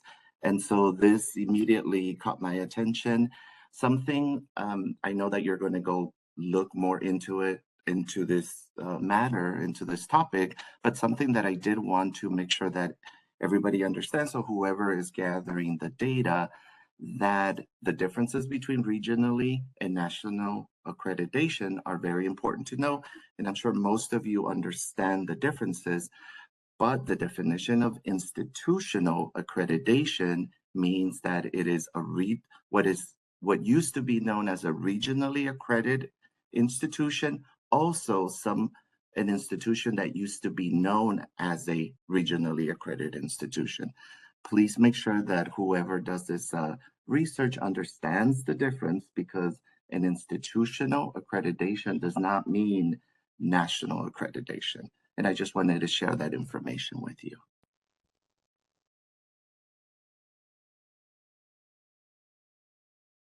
Thank you. Is there any additional public comments? This is the moderator, and I'm seeing no further raised hands. I return the floor back to you. Thank you. Will Board Secretary Nalini Lawley Tribble Agarwal please call the roll and record votes for this agenda item? This is Nalini Lawley Tribble Agarwal, and I will now call the roll. Carmen Jones, Aye.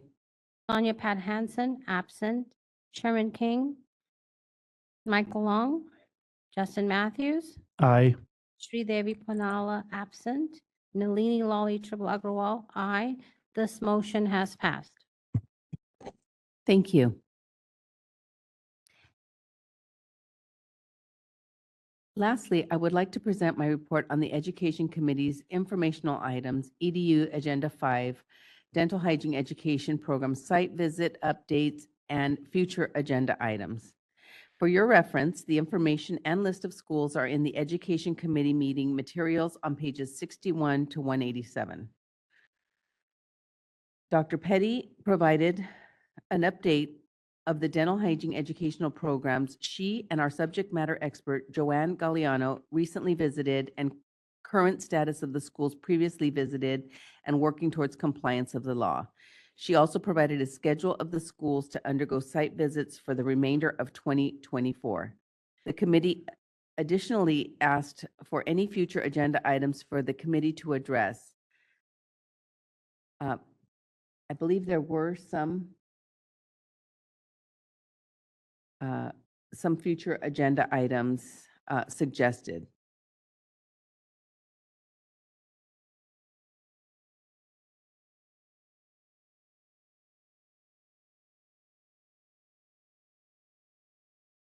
I'll refer to Dr. Petty for the. Yes, Dr. Jones. Future agenda items were placed in Carrington, Sacramento College on a future agenda item, as well as Cabrillo College on as a future agenda item. Thank you. Is there a board? Oh, yes, we have one more comment. This is Anthony Lum, Executive Officer. Because of my prior explanation as far as Carrington College is concerned and their compliance of the law at this current time, I don't, if it's okay with the Education Committee and the board to remove that item from future agenda items and just simply have Cabrillo on there for the listing. Thank you.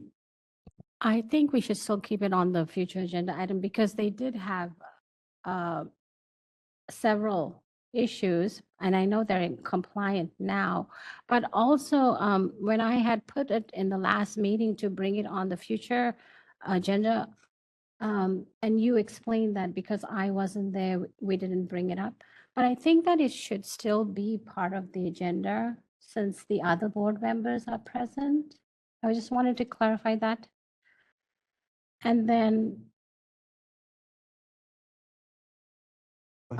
another thing I was thinking of, should we have an action plan for all these citations or for the schools? Because like PCC was saying that they didn't have deadlines and they didn't get this on time. Should we have an action plan of what we need to do so that the board is compliant with all the schools that way? And we know when they've done too much to be fined or cited. I would like to have that somehow put into an action plan. So I want to understand because I'm the person responsible for this. I report, so when you look in your board meeting materials, I provide reports to the board, okay? And working towards compliance, in compliance, and I give you the whole list of what the issue is, when we ask them to correct it by, and so forth. Now, are you referring to those reports, knowing the deadlines? Because the deadlines are within the reports. That is standard process. After I do a site visit with my SME, we make a report, and that report and any subsequent reports or communications that are deemed significant are provided for the board in the board materials. Are you speaking of that, or are you speaking of when the board makes a decision to place a program on probation or give them a cite and fine and what have you? That? Okay. So that is in process, and the board staff had to wait until the board made the decision on Taft and Pasadena City College, and those letters should go out shortly. So because the board had to revisit that information because we were waiting on the documentation for the site, and now we have determined neither of them provided sufficient material for the site, then we will send them a letter that outlines the process for the board to place them on probation. So it will be a standardized standardized letter / form that will be the same from person 1 to person 2, only with different items because no two schools are the same. Is that what you're referring to? Okay, yes, the board will be provided that information at the next board meeting. Thank you. You're welcome. This is Executive Officer Anthony Lum. Just to add to that, we are working on the process, as Dr. Petty indicated. My goal when overseeing this educational program aspect and to address how we're going to review all these programs was to initially, when we started years ago, to visit all of the programs.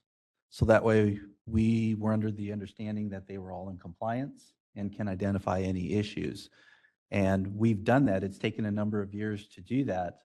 And in the process, we've obtained the authority to be able to cite and fine, put on probation and things like that for that authority. However, in light of just completing site visits to all of the programs, I was hoping that at least I'd have a little bit of time to put rubrics together and not have to use these provisions so quickly. So that caused us to pause a little bit and have to address this. And once they are completed through the process, then it will be presented to the board for review.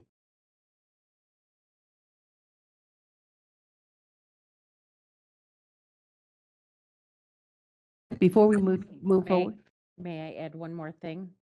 we haven't made a motion yet. Okay.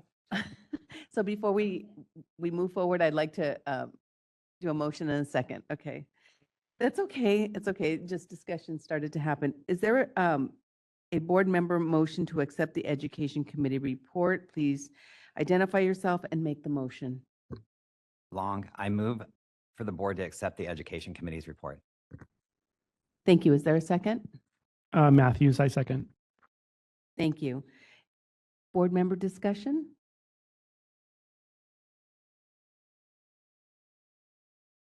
Dr. Petty, you wanted to add something? Yes, thank you. And just for the board's information, because some of the board members haven't been with us as long, we only received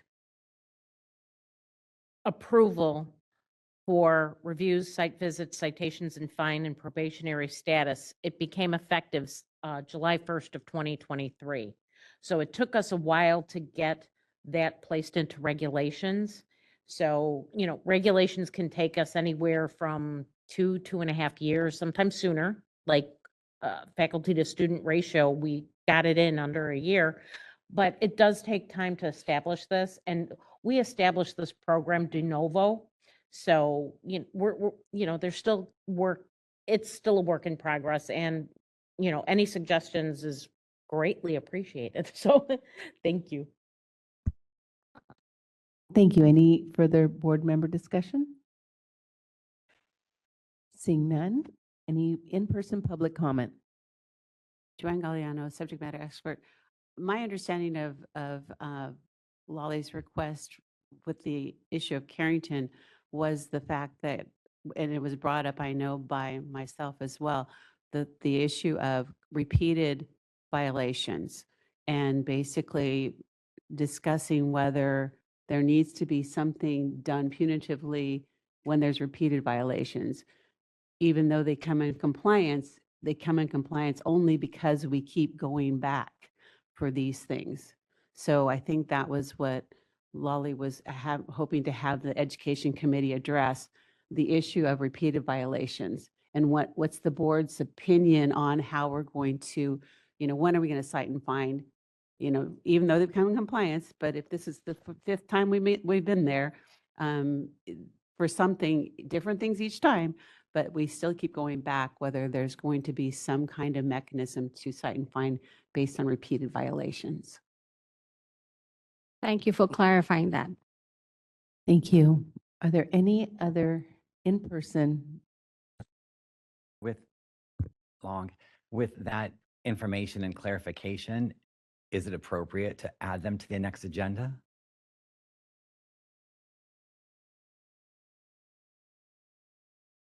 I will so note that the board requests to have them placed on the agenda for the next board meeting. Okay, thank you. Thank you. Are there any WebEx public comments? DCA moderator, would you please facilitate the Q&A feature for public comment? Thank you. I've opened up the question and answer panel. If any member of the public would like to make a comment, please either raise your hand or type comment using the field in the lower right-hand corner of your screen. We are displaying instructions and we'll give you a moment.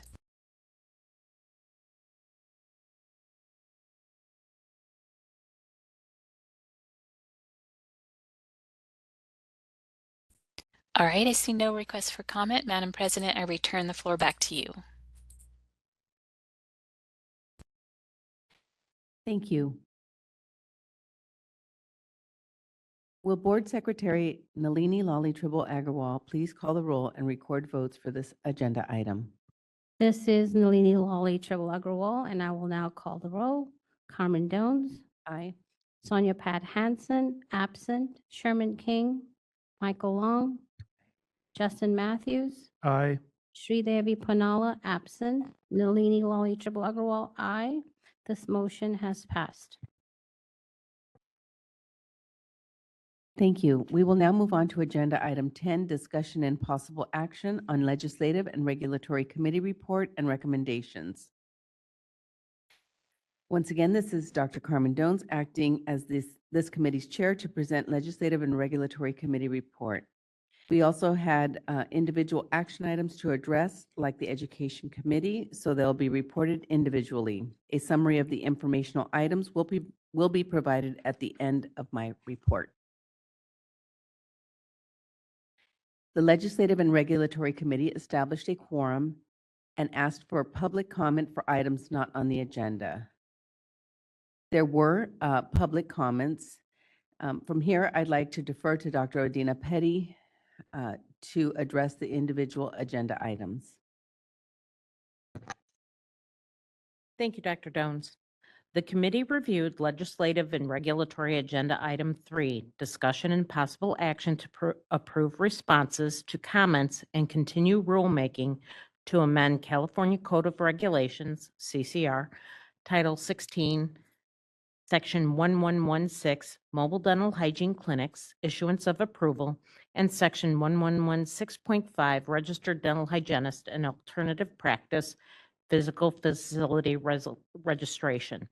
For your reference, the information for 16 CCR sections 1116 and 1116.5 are in the Legislative and Regulatory Committee meeting materials on pages 209 to 244.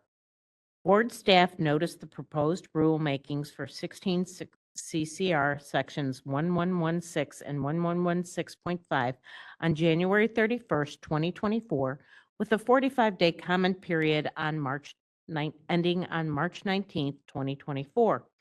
The board received 2 comments, one in support of the regulations and one with requested language changes. At the board's March 23rd, 2024 full board meeting, RDHAP Board Member Michael Long requested to work with board staff in reviewing the comments, reviewing any changes to the language, and drafting the responses to the comments received during the 45-day and 15-day comment periods. Due to the 2 comments received during the 45-day comment period, on April 26, 2024, the board noticed the modified texts for 16 CCR sections 1116 and 1116.5, and the comment period concluded on May 11th, 2024. The board received 1 comment in support of the regulations. The committee recommends to approve the responses drafted to the 45 and 15-day comments received and authorize the executive officer to take all steps necessary to complete the rulemaking and adopt the proposed regulations at section 1116 and 1116.5. Thank you, Dr. Petty. Is there a board member motion? Please identify yourself and then make a motion. This is Board Member Matthews. I move for the board to accept the Legislative and Regulatory Committee's recommendation to approve the responses drafted to address public comments received during the 45-day and 15-day comment periods on the board's proposed regulations regarding mobile dental hygiene clinics, issuance of approval, and registered dental hygienist in alternative practice, physical facility registration, and authorize the executive officer to take all steps necessary to complete the rulemaking and adopt the proposed regulations at section 1116 and 1116.5 as noticed. Thank you. Is there a second? Long second. Thank you. Is there any board member discussion?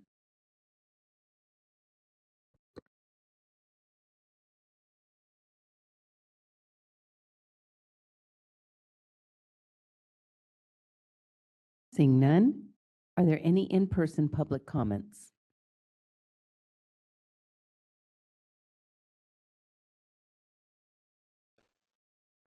Hello, Tuka Zokai from the California Dental Association. Just to give some more context to my comments given at the Legend Reg Committee meeting yesterday, CDA did send 8 recommendations, and we appreciate the one that was adopted to specify that it's a dental hygiene plan rather than just a plan. And all of our comments are really rooted in consumer protection and safety. And I do want to emphasize our comment that is labeled as B4 on radiographs. We do offer proposed language to help make sure that radiographs that are taken are used appropriately for comprehensive treatment planning. And while they can be used for dental hygiene treatment planning, radiographs are recommended to be used for the purpose of comprehensive diagnosis and treatment planning. This is parity with the recommended mobile dentistry language that we've proposed, and it's all rooted in consumer safety. So we've recommended a 116 little e little l, and it really has to do with specifying how radiographs are to be used. We're not questioning if dental hygienists in alternative practice are given the scope. You know, we know that they do have the scope to take radiographs, but how those are used in a mobile setting, which is different than a brick and mortar setting, could still include some rulemaking language. And the real question is, if preventive programs can take radiographs because it is part of prevention, how are they then used in a comprehensive dental care plan? So we aim to answer that with this recommended language. Thank you. Thank you. Are there any additional in-person public comments? Seeing none, are there any WebEx public comments? DCA moderator, would you please facilitate the Q&A feature for public comment? Thank you. I've opened up the question and answer panel. If any member would like to comment, please either raise your hand or type comment using the field in the lower right-hand corner of the screen. We are displaying instructions and we'll give you a moment.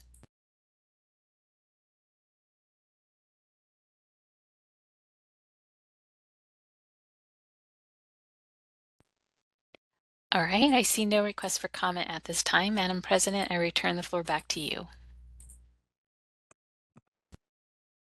Thank you. Will Board Secretary Nalini Lally Tribble Agarwal please call the roll and record votes for this agenda item? This is Nalini Lally Triple Agrawal, and I will now call the roll. Carmen Jones, Aye. Sonia Pat Hansen, absent. Sherman King, Michael Long, Justin Matthews, Sridevi Putnala, absent. Nalini Lally Triple Agrawal, aye. This motion has passed. Thank you. Next, the committee reviewed legislative and regulatory agenda item 4, discussion and possible action to approve amended language and continue rulemaking for 16 CCR Section 1105.4, appeals process and reinstatement of withdrawn dental hygiene educational programs. I would like to defer to Dr. Adina Petty for summary of this agenda item.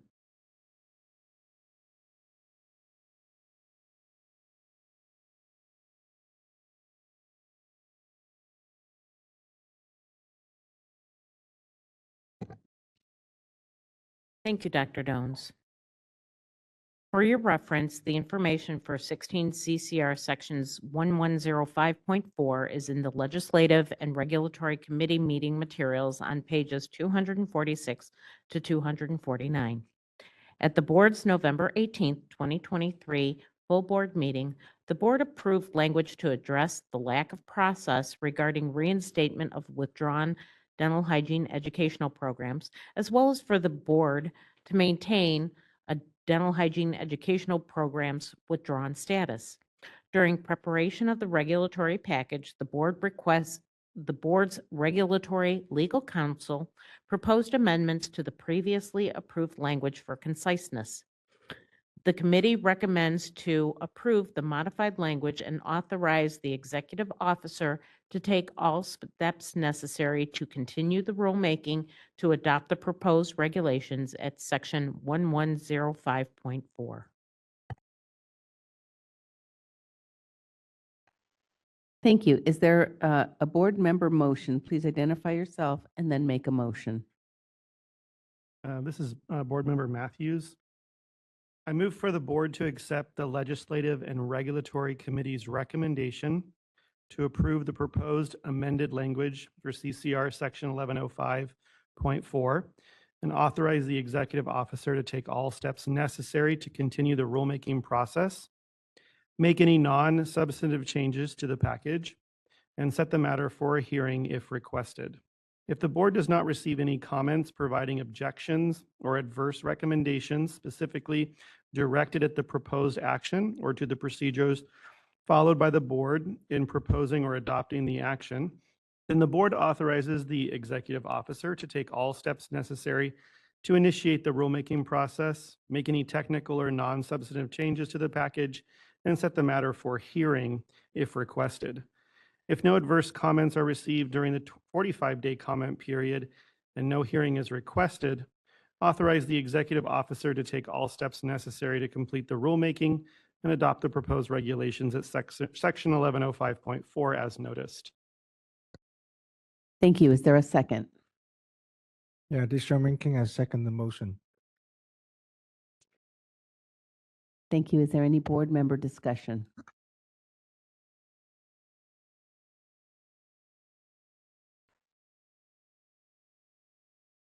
Seeing none, are there any in-person public comments?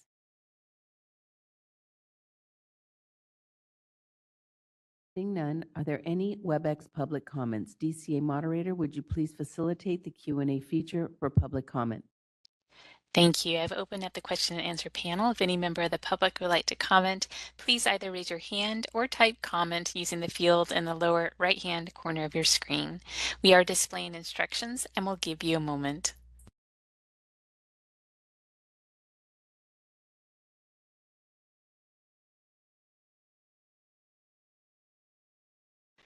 All right, I see no request for comment at this time. Madam President, I return the floor back to you. Thank you. Will Board Secretary Nalini Lally Tribble Agarwal please call roll and record votes for this agenda item? This is Nalini Lally Triple Agrawal, and I will now call the roll. Carmen Jones, Aye. Sonia Pat Hansen, absent. Sherman King, Michael Long, Justin Matthews, Aye. Sridevi Pannala, absent. Nalini Lally Triple Agrawal, aye. This motion has passed. Thank you. Next, the committee reviewed legislative and regulatory agenda item 6, discussion and possible action on proposed statutory language amendments to Business and Profession Code 1915.1. I'll once again defer to Dr. Petty to present this agenda item.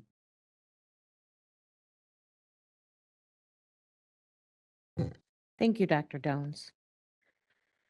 For your reference, the information for Business and Professions Code Section 1915 is in the Legislative and Regulatory Committee meeting materials on pages 255 to 257. On October 8, 2024, Governor Gavin Newsom signed into law Assembly Bill 936, allowing a dental student to practice dentistry at a sponsored event without compensation or expectation of compensation and under the supervision of a licensed dentist with a clinical faculty appointment. At the March 23, 2024 full board meeting, President Jones directed staff to research creating legislation to mimic AB 936 for dental hygiene students. This was requested to allow for increased access to necessary dental hygiene care to underserved communities in California. The committee recommends to approve the modified language, determine whether any additional information or language is required, and complete the draft of proposed statutory language and direct staff to seek sponsored legislation for 2025. There is a handout that was given of the amended language, and it is highlighted in the clean version, and then there's an underlined strikeout version to note the changes that were actually made by the committee yesterday. And for those in the public, if you're interested, they were placed on the back tables. Thank you.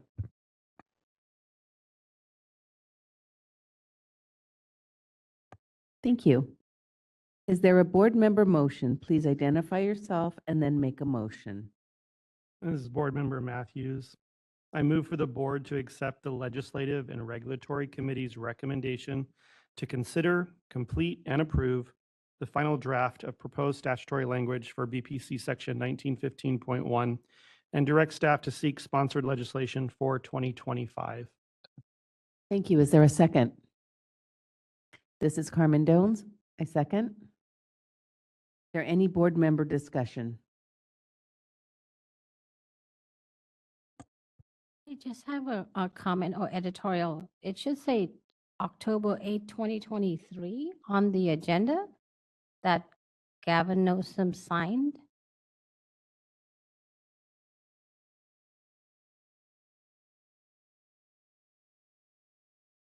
Thank you. Is there any additional board member discussion?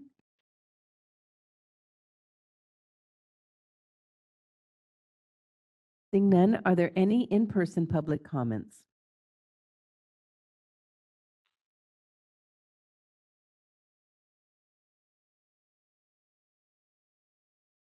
Are there any WebEx public comments? DCA moderator, would you please facilitate the Q&A feature for public comment? Thank you. I've opened up the question and answer panel. If any member of the public would like to comment, please either raise your hand or type comment using the field in the lower right-hand corner of your screen. We are displaying instructions and we'll give you a moment.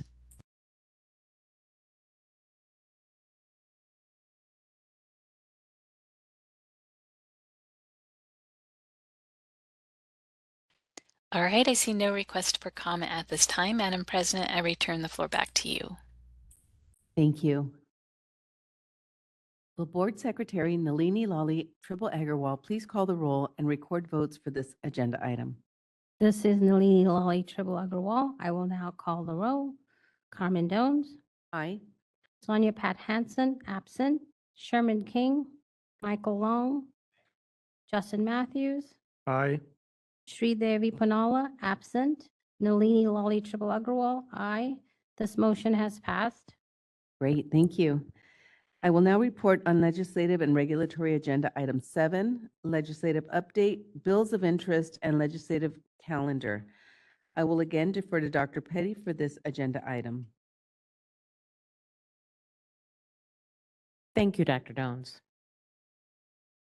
Legislation information is available in the Legislative and Regulatory Committee meeting materials on pages 259 to 278. The committee recommends the following positions on the listed legislation. Most of these are watch positions because the legislation is still evolving and amendments can occur as they move through the legislative process. If we believe our position has changed during the process, we can revise our position at the November 2024 meeting. The following positions were taken by the committee. AB 1891, it was a maintain of support. AB 1991, it was watch. AB 2242, watch.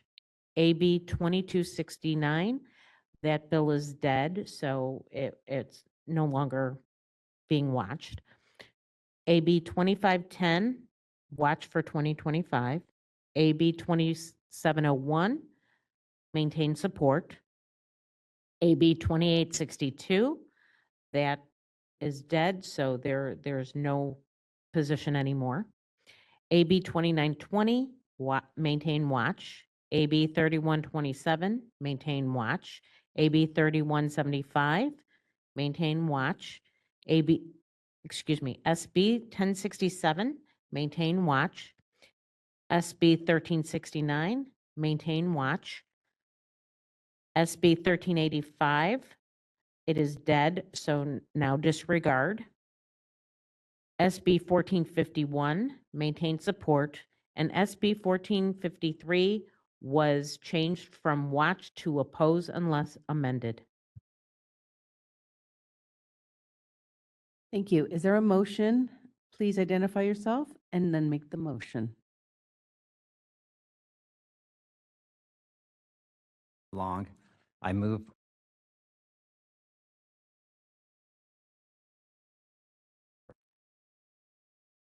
for the full board to accept the Legislative and Regulatory Committee's recommendations to approve the proposed positions as stated.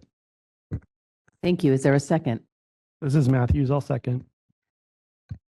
Is there any board member discussion?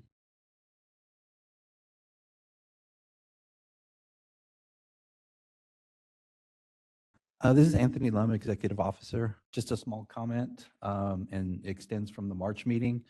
The board's opinion or position on these bills to support letters were submitted to the legislature on that behalf. Just wanted to update you with that. Thank you. Thank you. I do have a comment. So is on SB 1453, we are taking a position to oppose unless amended. Would you be able to would the staff be able to write a letter to the author to discuss the language for our amendment, our opposition? Yes, if that's the position that the board would like to take, yes, I can submit a position letter from us to reflect the board's decision. I would request that, please. I'm sorry? I would like to request that, please. Okay. Thank you. Thank you. Are there any in-person public comments?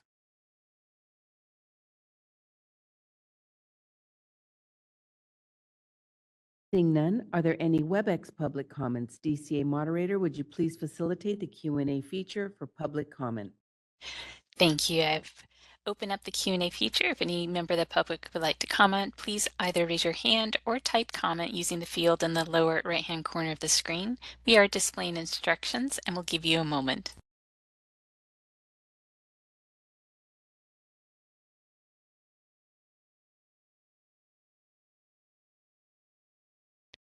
All right, I see no request for comment at this time. Madam President, I return the floor back to you. Thank you. We have one more comment. This is Anthony Lum, Executive Officer.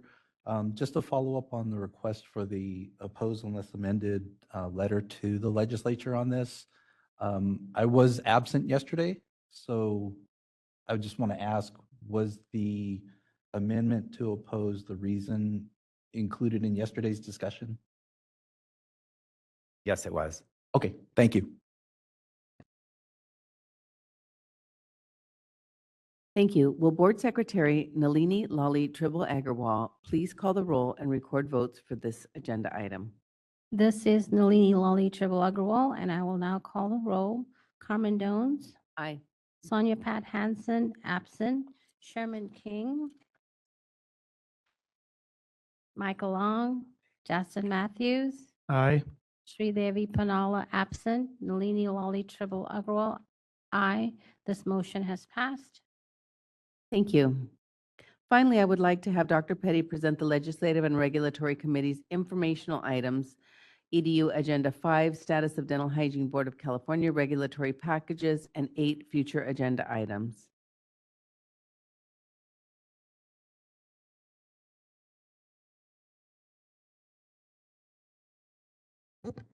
Thank you, Dr. Jones.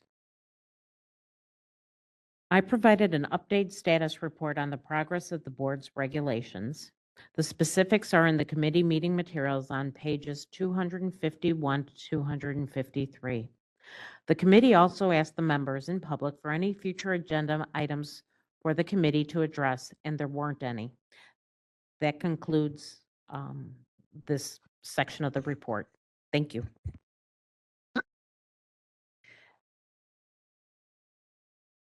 Thank you. Is there a board member motion to accept the committee's report? Please identify yourself and make a motion. This is Sherman King. I move for the board to accept the legislature and regulatory committee report. Thank you. Is there a second? Thank you. Is there any board member discussion? This is Nalini Lali Tribble Agrawal. I just wanted to thank Dr. Dones for filling in as chair yesterday. You're quite welcome. Are there any in-person public comments?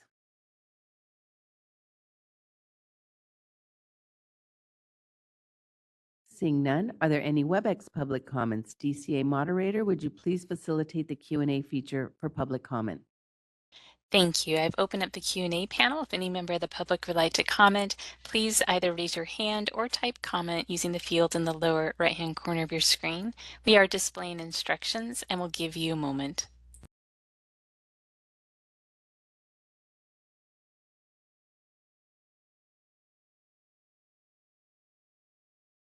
All right, I see no requests for comment at this time. Madam President, I return the floor back to you. Thank you. Will Board Secretary Nalini Lali Tribble Agarwal please call the roll and record votes for this agenda item? This is Nalini Lali Tribble Agrawal, and I will now call the roll. Carmen Dones, Aye. Sonia Pat Hansen, absent. Sherman King, Michael Long, Justin Matthews, Sridevi Panala, absent. Nalini Lali Tribble Agrawal, aye. This motion has passed. Thank you. We will now move on to agenda item 11, enforcement update, statistical report. This is informational only, and I would like to ask Albert Law, Enforcement Manager, to present this agenda item. Thank you, Dr. Jones. Good morning, board members. I'm Albert Law, the board's enforcement manager, here to present the enforcement report. Detailed enforcement statistic can be found in the meeting material beginning on page 59 through page 62. In them, you will find the following. In the 2023 to 2024 fiscal year, between July 1st, 2023 through June 30th, 2024, the board received 86 consumer complaints and 62 arrest conviction complaints. The board also initiated 333 complaints, which are mostly related to citation and fine. Further, the board opened 38 applicant complaints. For desk investigation, the desk analyst closed a total of 413 cases at the end of June 30th, 2024, and currently have 69 pending cases, with 28 cases over 1 year old and 6 cases over 2 year old. Our special investigator closed a total of 67 cases, with only 4 cases that are over 1 year old. The board issued a total of 363 citations and order $304,550 in fines, and so far collected $225,350 in fines this fiscal year. The board's probation monitor addressed 32 probation violations. During the fiscal year, there was only 6 positive drug screen for banned substance. That concludes my report, and I'll be happy to answer any questions.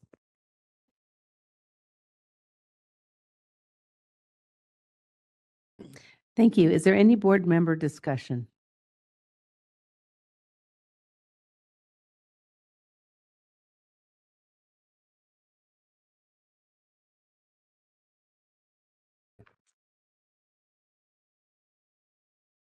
Seeing none, are there any in-person public comments?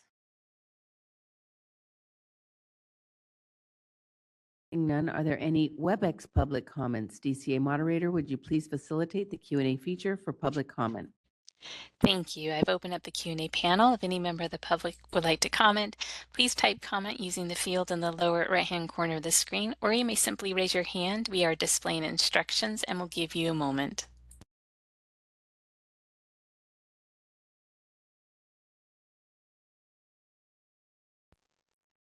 All right, I see no request for comment at this time. Madam President, I return the floor back to you. Thank you. I do have a comment. I'm just wondering if we have a comparison of like the same time, if we've seen like an uptick in complaints or violations in comparison to the same time last year. Yeah, we actually do. I don't have the information with me right now, but then we can definitely provide that for comparison. And we also have our annual report, which reports out the board statistic annually to DCA as well. So that can also be found on the DCA annual report website. But we can definitely provide that to the board as well for comparison. And just for comparison, our numbers are pretty consistent as far as the year-to-year for complaint that we receive regarding consumer complaint and conviction complaints that we open. The only increase that we have in our enforcement is for citation and fine, because we have been working steadily in addressing the backlog that we had.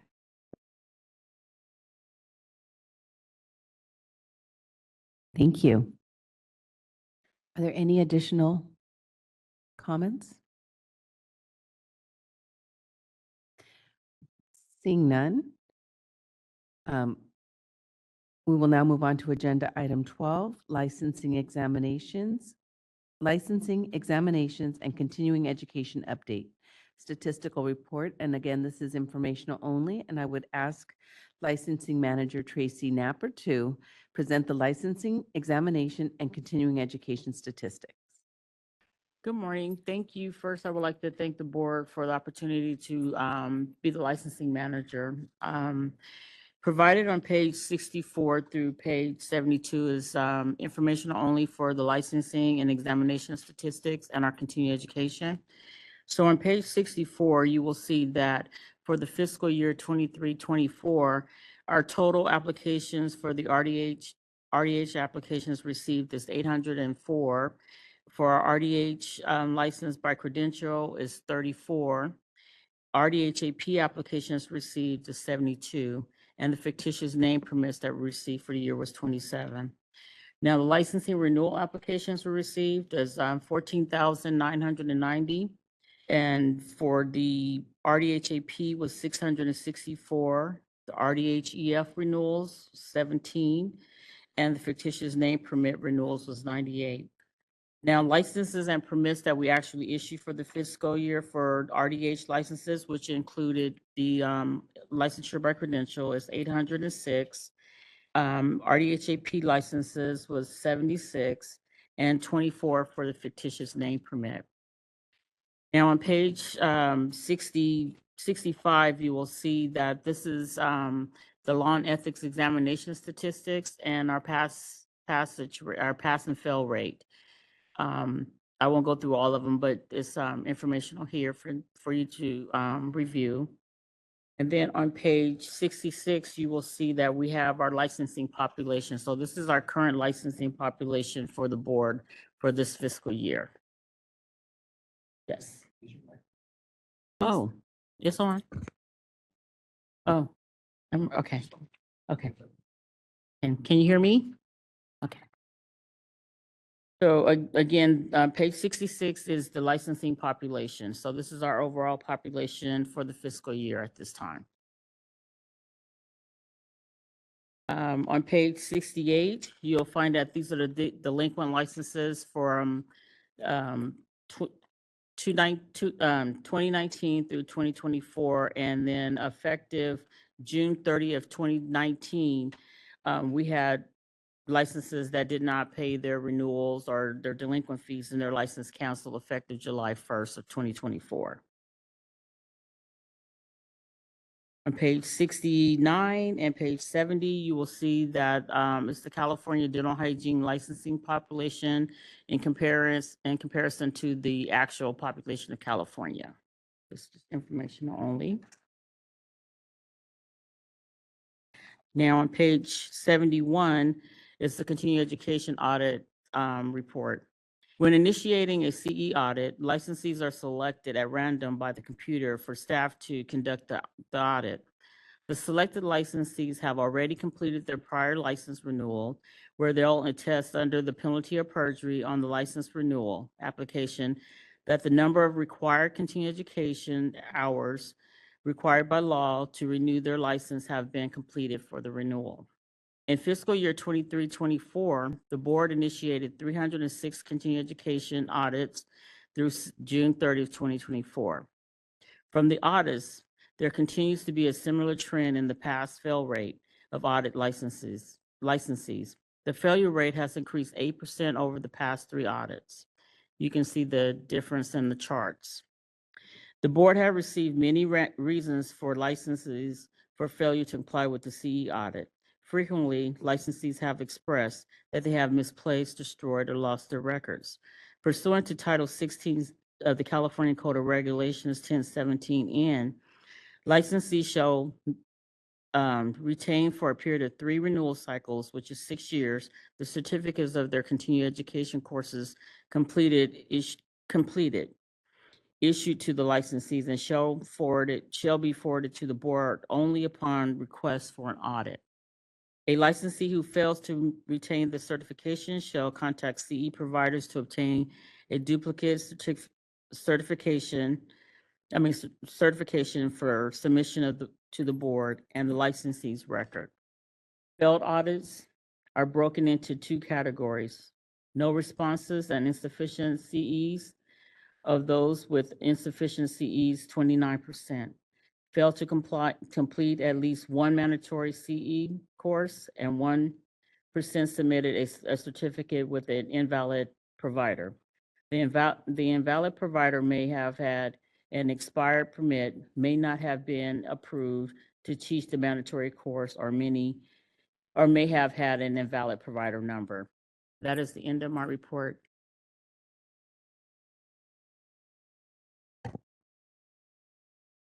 Thank you. Are there any board member committee comments? Board member comments.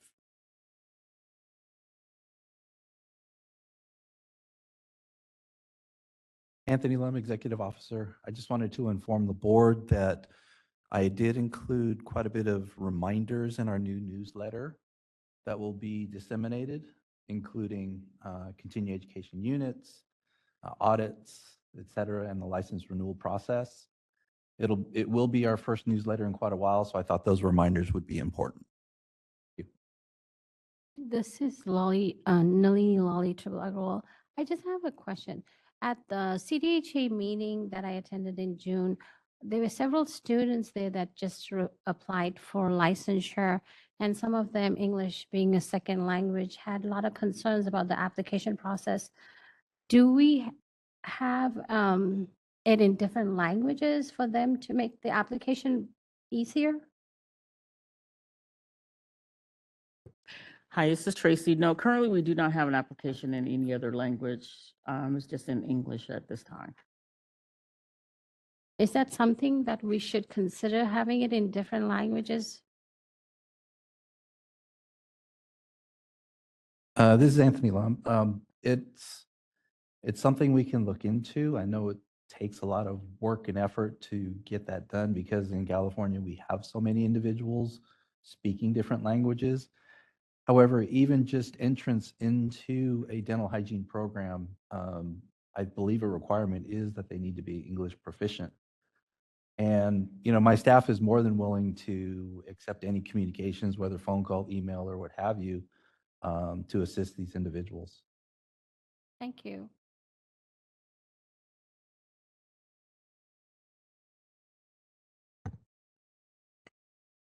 This is Matthews. I just have a question for Tracy. So when I just noticed that the table on page 71, it looks like for the previous 2 cycles, we've had about 670 and almost 700 people audited. But this cycle, there were only 306. Is that a decision we made, or is that coming from a different department that gives us a list of who to audit, or how does that work? Okay, for this question, I'm going to defer to Albert Law Oh, regarding okay. the Cs. Thank you. This is Albert Law Enforcement Manager. So the reason why we had a lower audit number is because during a period of time, we actually promoted our C auditor to our enforcement analyst position. So because we're such a small board, we only have 1 C auditor. There was no one else to audit after the promoting of the staff. We have since filled the C auditor analyst position, and now we are auditing regularly. And so for the next reporting, you will see an uptick in C audit that we have completed as well. Thank you so much for the clarification. Thank you. Is there any additional board member comments? Are there any in-person public comments?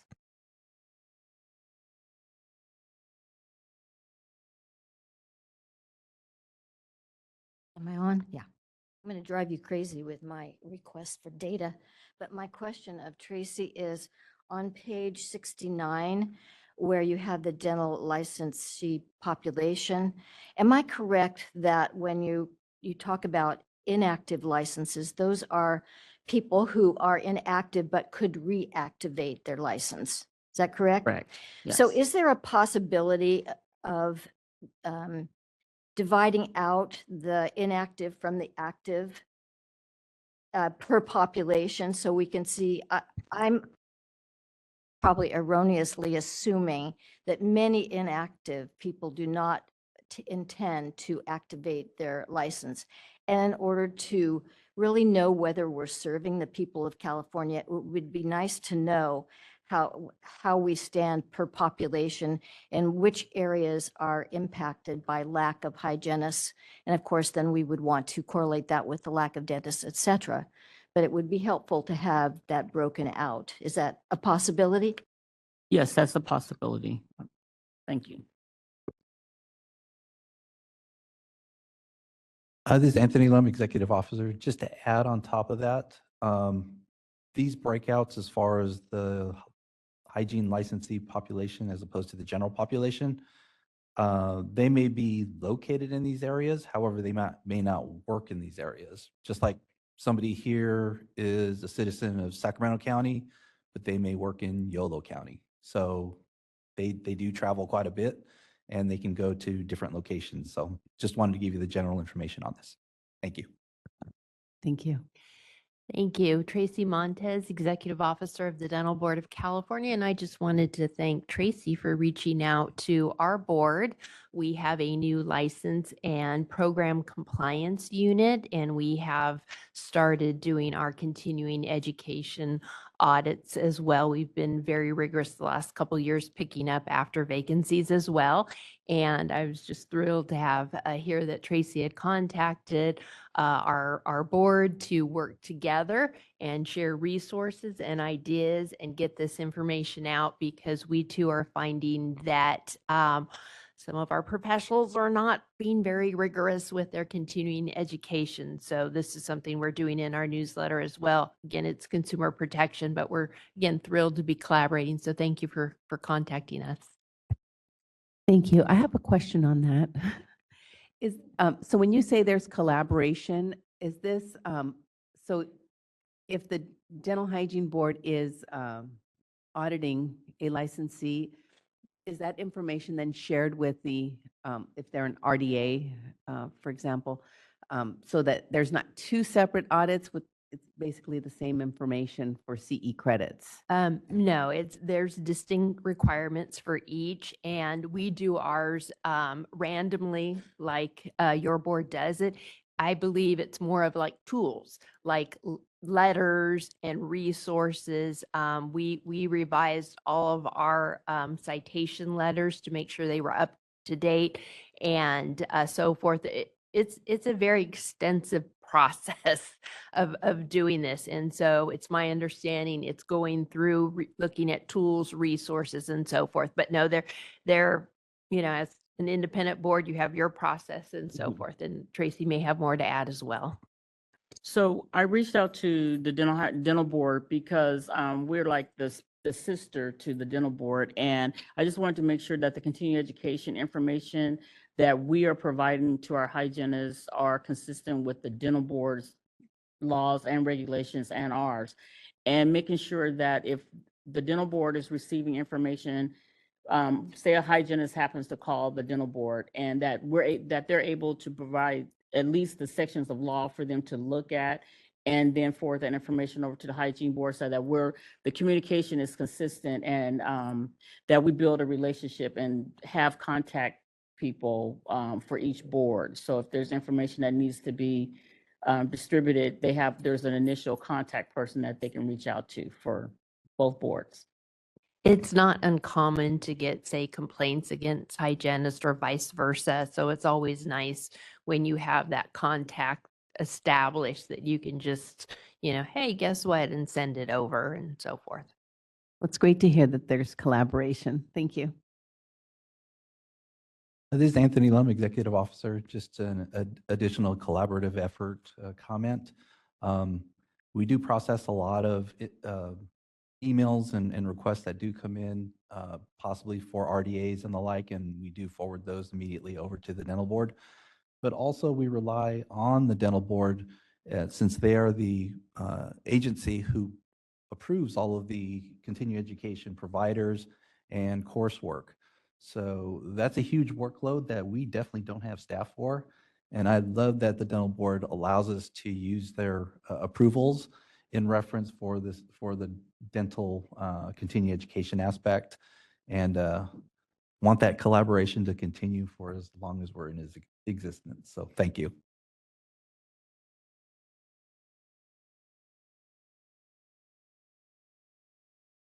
Thank you. We will now move on to agenda item 13, discussion and possible action regarding myofunctional therapy and its use in dental hygiene profession. I would ask Executive Officer Anthony Lum to introduce this agenda item. Oh, it's okay.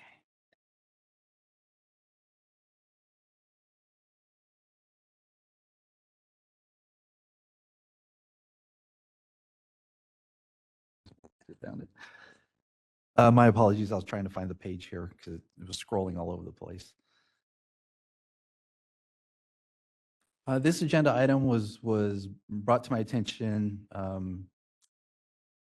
couple of weeks ago, and it's something where I know the practice of myofunctional therapy is occurring through educated and trained dental hygienists out there.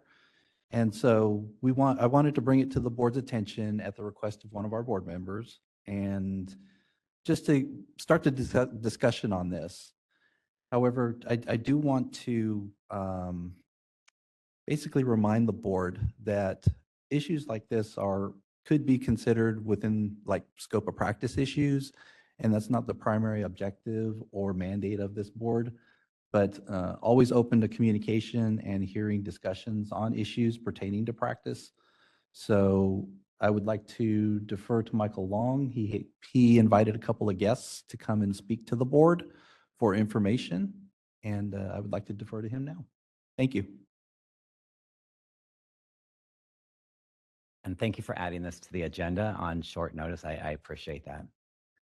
You know I'm learning as I go, so I will give you more time in the future, I promise. Yeah, myofunctional therapy. So orofacial myofunctional therapy, one, just to break down the word for the public, is that myofunctional part is muscle function, and orofacial is the around the face. So this is something that I know the dental hygiene community, several of us have continued education to be able to provide services and work with directly in dental offices and at times autonomously. It's a great opportunity. This came in front of the board in 2019, and because of pandemic, et cetera, we didn't follow up on any information. So we've asked two experts in the field to come forward and share information. And I would like to ask them to come forward now. Dr. Kevin Adair and Ms. Narissa Bogan. Thank you both for coming today.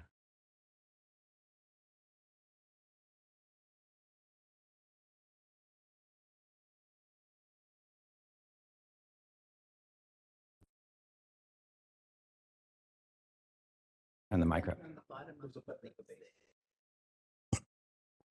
On the base of the microphone. Right on the side, right there. Up, up, up. Oh, there, I see it. Sorry. Good morning. I'll start and I have Dr. Adair follow me. So, good morning, Madam Chair and the honorable members of the board. My name is Narissa Bogan. I have been in dentistry most of my adult life. I have started as a dental assistant for many years before entering dental hygiene program at UCSF Dental School. So I have been a hygienist for over 25 years. I am a myofunctional therapist and I practice autonomously in Lafayette, California. But I have been long passion for public health and community service since dental school. And I got this appreciation because we need to get oral health information out there in the public. For example, I've been member with the California Dental Association CARES program. And also for many years, I've been involved with local dental societies, and I provided services to the communities. For over 10 years, I was also involved with Solano County Public Health, where I visited school and provided patient education in classroom, providing free dental oral health care into communities, clinical exams, prophylaxis, sealants, and fluoride applications. So thank you for the invitation. Since I've studied this science, I have been a passionate for airway and health in terms for Californians and also for my community. I believe health equity can only be achieved when everyone has access to life-changing information because of my background, instruction, and opportunity. I love public health. And so because of this, I've also created a curriculum that I visited elementary students to show how mouth breathing is deleterious to their facial development and overall health. So I'm here to speak on your item 13. I believe dental hygienists play this crucial role to bridge this gap of oral health and overall health in dentistry and medicine, creating this more holistic approach. Prevention is the best treatment. Prevention is our why. And Dr. Fons, the founder of Dental Hygiene, have seen this vision that public health profession to work within multidisciplinary team to prevent disease and promote health. So we've celebrated 110 years old, right, Michael? 2013, we celebrated 100 years, and ADHA has adopted this theme called 100 Years of Dental Hygiene, Proud Past, and Unlimited Future. We are focused on oral health management strategies for prevention of oral systemic diseases and continual care. That's what we see our patient, okay? This is the crucial role we play. This is my heart. With malocclusion rates of over 90% for school-age children due to underdeveloped jaws, dental hygienists are uniquely positioned to impact the airway health of Californians, especially the little ones. Malocclusion and crooked teeth are sign of insufficient jaw size, poor facial and airway development. In dental school, our curriculum not only includes dental hygiene sciences and practice, right? We also study biomedical and dental sciences. We could all agree oral health is a window into our overall health, but is not merely the absence of oral diseases that make us all healthy. Oral health must include a functional and structural state of well-being essential to healthy breathing, eating, speaking, that is integral to optimal health. I have seen so many children in my office with no deciduous caries, but very symptomatic. That goes for all my adult clients as well. A recent study have shown that there is association between severe malocclusion, daytime sleepiness, and symptom of sleep disorder breathing in children and adults. New York got it wrong, Michael. I know you got a call. But if there's dental craniofacial aspect of diagnosis coming from dentists, dental hygienists with extra curriculum in stomatographic system that are best positioned to help this patient with dental related diagnosis. I believe it's only the dentist, the dental hygienists who understand the very complex system of muscle, teeth, jawbone, and function. We are optimally situated in this profession. Myofunctional therapy, like what he said, it is a neurological re-education of the oral facial muscle using specific techniques over a period of time to correct improper muscle function and coordination and has impact on oral structure of the face. This system is so complex. We all know that. We went through so many years of school. So the therapy that we render is never, and he could attest to that, is never a standalone modality. It has to involve other professional, myofunctional therapists, dental hygienists trained and certified in this field, orthodontist, general dentist, ENT, physical therapist, OT. Dental hygienists must go under training and certification in this science. I believe I think your myofunctional evaluations in your scope is written already. So after the evaluation that we render in the dental office, who will you then send the patient to? If not us, we, the dental hygienists, spend more time with patient for preventative services and continuing care than their primary care, dentists or physicians. We've studied this area. They always, in our study, we always talk about form, which is structure, follow the function. The function, which is how you breathe, how you talk, how you swallow, follows your form. Because of this bidirectional relationship, I strongly believe the myofunctional therapy should be in this dental hygiene scope of practice. We study this a lot. Our role is so crucial. We are the first one on the scene. As a dental hygienist, we are the first responder. By definition, first responder is the person with specialized training who is among the first to arrive and provide assistance at the scene. We are the first one on the scene in the dental office. A dental hygienist is the first responder, I call it, to oral cavity. The first one to have opportunity to detect the presence of caries, systemic diseases such as diabetes, recognize any abnormal function of the orofacial complex such as clenching, grinding, TMD, and tongue thrust.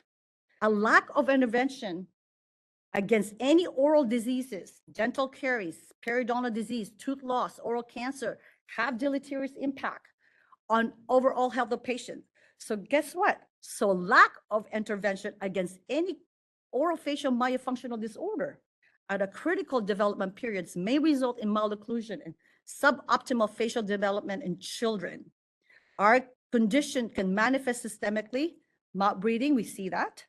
We all know that it leads to systemic inflammation as well, such as cardiovascular disease and sleep disorder breathing.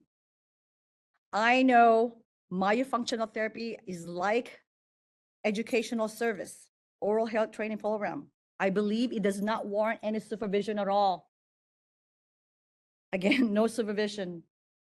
It is a form of oral health education. Myofunctional therapy has been done for over 40 years by our mentors, the giant whose shoulders we all stand on without supervision. Currently, speech language pathologists, physical therapists are doing this without supervision. I have gone an intensive training background in oral facial myology that include access to understanding thorough treatment and programming in individualized based on evaluation finding and unique needs for each client. I have here, if you allow me to pass this around, this is just a visual. These are myofunctional. This is what sort of we treat all the disorders that we have. This is not part of the dental hygiene. Who best suited to address this issue?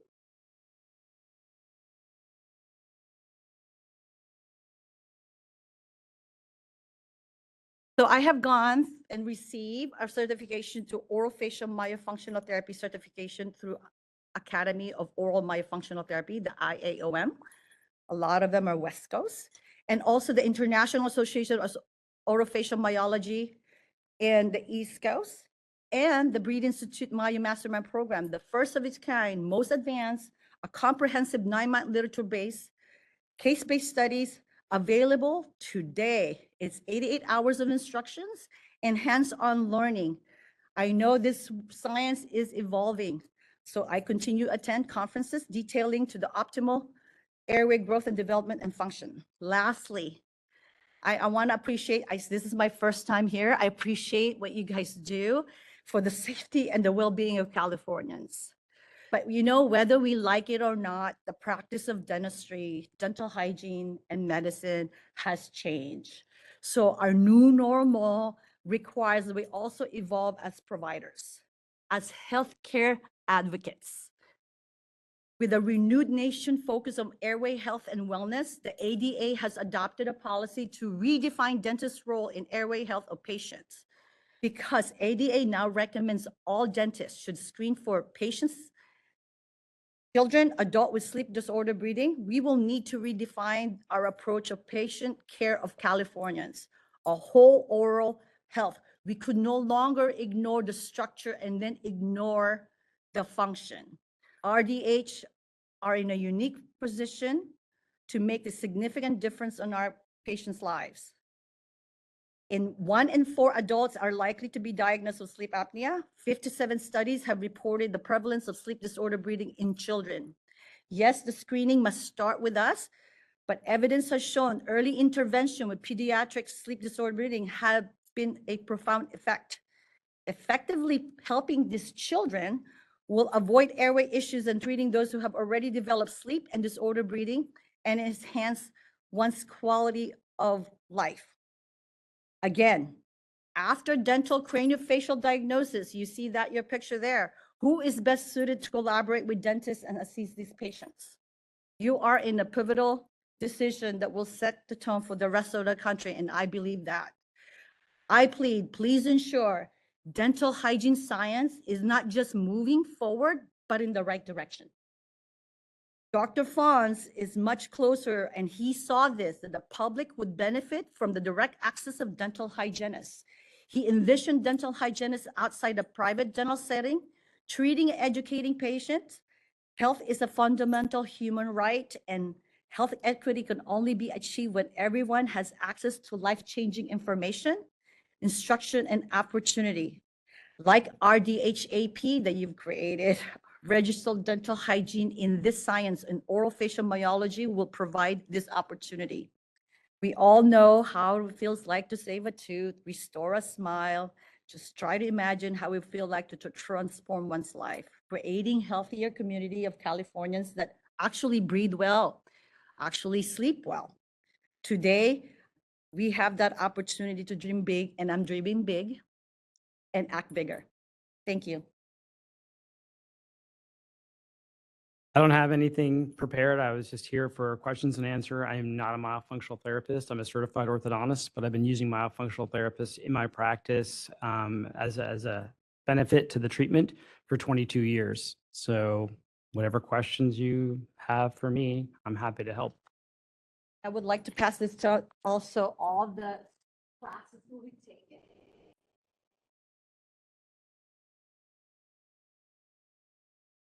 All equipped. for the safety of California.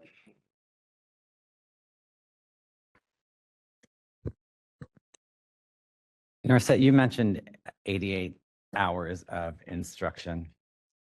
Is that in addition to your Oh, 4 yeah. years You of mean- dental you mean- hygiene? Yes. Mhm. So I'm taking the AOMT, but prior to AOMT, so Kevin is my kid's orthodontist. And he introduced me to this airway health. And I saw the change of my children. And he encouraged me. So back in 2015, I started studying this. And finally, I got a formal education through the AOMT and the IOM and the Breed Institute in Los Angeles. Thank you. And you also included, it looks like this is information on prerequisite classes that dental hygienist takes along with Well, that's dental all hygiene pretty much what classes. I got, but I know when I was in dental school at UCSF, we have so much more than that. Thank you. Dr. Adair? Yes. What's the safety record of like treating these disorders? In 22 years, I've never heard of anything negative happening, only positives. You're basically retraining a child or an adult in how they posture their jaws and tongue. So I cannot envision anything negative happening. I've never heard of anything negative happening. It's only positives. That's all that I've ever heard of. So as far as safety goes, there's really no issues with safety. And I know as a board member and new on the board, that part of our charge is consumer protection. And I strongly believe that part of consumer protection is protecting the public from the burden of oral disease as well. And I know that that's my interpretation of the charge and the mission of our board. I know it's safety and regulatory enforcement on making sure that we graduate safe hygienists and that we're performing these duties appropriately. But I do feel it's a charge of our board to protect the population, the consumer, from the burden of these diseases. And I appreciate you guys, coming today to discuss this. I don't want to be the only one that asks questions. I know that there's a lot of information out here, and we have some public members on the board that may not be aware of, the pictures that you passed around, or, a picture is worth 1,000 words when you look at that and the disease and the fact that this is preventable. Are these myofunctional disorders, are they tied to oral disease like tooth decay and tooth loss and Yes. periodontal disease? Yes, mouth breathing is associated with decay. Yeah. There's a current theory that you have decay in children because of crowded teeth. So Kevin Boyd in Chicago is doing research on infants. He's a pediatric dentist, and his claim is that primary teeth should never touch. So you should never really get decay. It'd be very rare to get decay on a child if you have proper spacing. And that all starts and ends with proper oral myofunctional posture. If the tongue developed the jaws, there would be adequate spacing for the primary dentition. You would rarely have decay. So his theory is that pediatric decay is actually a relationship with poor oral myofunctional posture. And this could be identified and treated early. Correct. 2, 3, 4-year-old, 5-year-old. It's more adequate to treat at that age because of how much growth is still remaining. Currently, there's a disbelief about growth. It's asymmetric. Your brain grows first, your head then develops, your skull develops around the brain. So the majority of skeletal growth and the jaw growth is done by 12. So he would joke that a 12-year-old's a geriatric patient. But the reality is that if you can treat these kids younger, in my office, we don't do any adult extractions and we rarely do adult braces because if we treat the kids early enough, the jaws develop, teeth want to come in straight. They do not want to come in crooked. It takes 1 gram of force to move a tooth. All it is 1 gram. Your finger, your cheek, your lip. The tooth is positioned there because something put it there. If it has enough room, it does not come in crooked. So to me, my philosophy, it's really a jaw problem, not a tooth problem. So if you can get the jaws developed better, which is primarily through muscles, then you don't have these issues. And then if you add in sleep apnea issues and you go with Christian Gemino's research from Stanford, who's the father of pediatric sleep, he absolutely was behind myofunctional therapy as a way to treat sleep apnea. doesn't care about orthodontics, could care less about teeth, honestly. He just wanted to save lives. He was talking about myofunctional therapy 30 years ago as a help for pediatric sleep apnea. So I think that this board has a position and an opportunity that's unique because they can lead the country in a time right now where there's a little bit of controversy and include it with hygienists, because currently I think hygienists are the best people to treat this, honestly. I don't think there's any other medical profession that has the unique skill set to deal with this problem and also communicate with dentists and orthodontists and the public. Yeah. Thank you for the presentation. Have you worked with any of the professional organizations to move this forward for legislation? If because I think what I'm hearing is that you were interested in making this part of the scope. I know it's part of the scope already, but to get it like a certification Right. or some type of, and I'm just wondering if you've had any engagement with CDHA or ADHA or any of those professional organizations to do this? Madam. No. And do you plan to? Yes, it's just been put in my forefront, and I really, like I said, I'm very passionate on this science because you have to treat kids at early age in terms of educating them how mouth breathing is bad for you. Because this is how I educate my kids in my office. Your skull has a lot of, models of your skull in the office. You have a sutures, right? So that suture is driven by the genetic. Your brain grows. Guess what? Your suture, you have a suture on the palate as well. And that suture is only widens if there's a tongue pressure up in there, and it would wide here. So if you have this nice pressure on the palate, the growth guides is already doing it for you. So I start with educating kids to breathe properly through the nose, tongue up, lips always together, and how to even learn how to blow their noses. No, madam, I would love to. Dr. Yeah, go ahead. So I think that the other aspects comes into play is that currently other organizations are moving to put myofunctional therapy into their organization because currently it's unregulated. And I'm sure that most of the myofunctional therapists that are currently treating would prefer that to be the case going forward. But the reality is I don't think that's going to happen. I think it's going to be regulated by someone. And when they take ownership of that therapy, they're going to lock everybody else out. So the opportunity now is to continue to keep it with dental hygienists, because in the future, it may not be available, which would actually be terrible for the population because that would reduce access to care. There's a tremendous amount of hygienists currently out there treating, and that would really hurt how many people could get treated. Does that answer the question a little bit differently? Yes, thank you. Anthony Lum, Executive Officer. I don't doubt all the information that was presented here today. I am a little bit familiar with myofunctional therapy in my prior career. However, the structure of this board and the organization and authority that's given to it, scope of practice is not the focus of the entity of this board, and the authority for that is obtained through the legislature. So I do appreciate the information and the presentation, but again, like I mentioned to all the board members before we started, that our focus is consumer protection and not so much of scope expansion. So just wanted to make you aware of that. But thank you. Madam, quick question. You did say that it's already in scope. Adina, Dr. Petty, can you, there's a regulation already that states if a dental hygienist has training or certification in a particular area that they can provide those as long as they've been trained. Correct? Yes. Yes. So it falls within that area if you've been trained or if the hygienist has been trained. But it doesn't spell it out specifically to be myofunctional therapy, but yes. Do you want me to?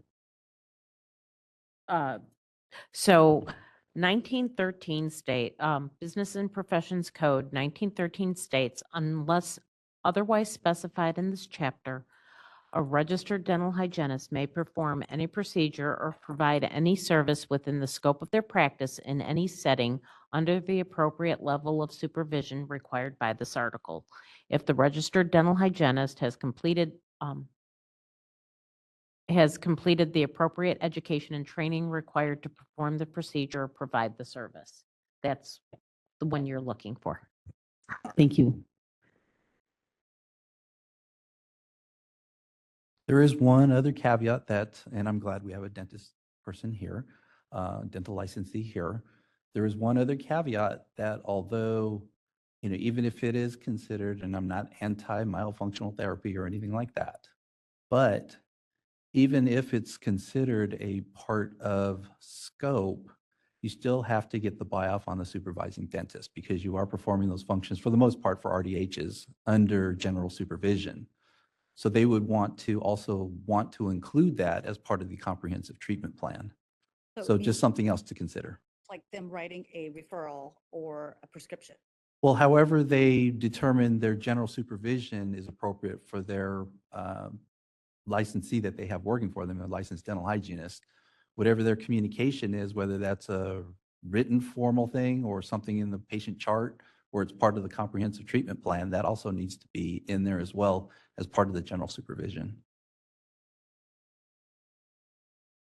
In other words, you have to get their buy-off to be able to perform those functions.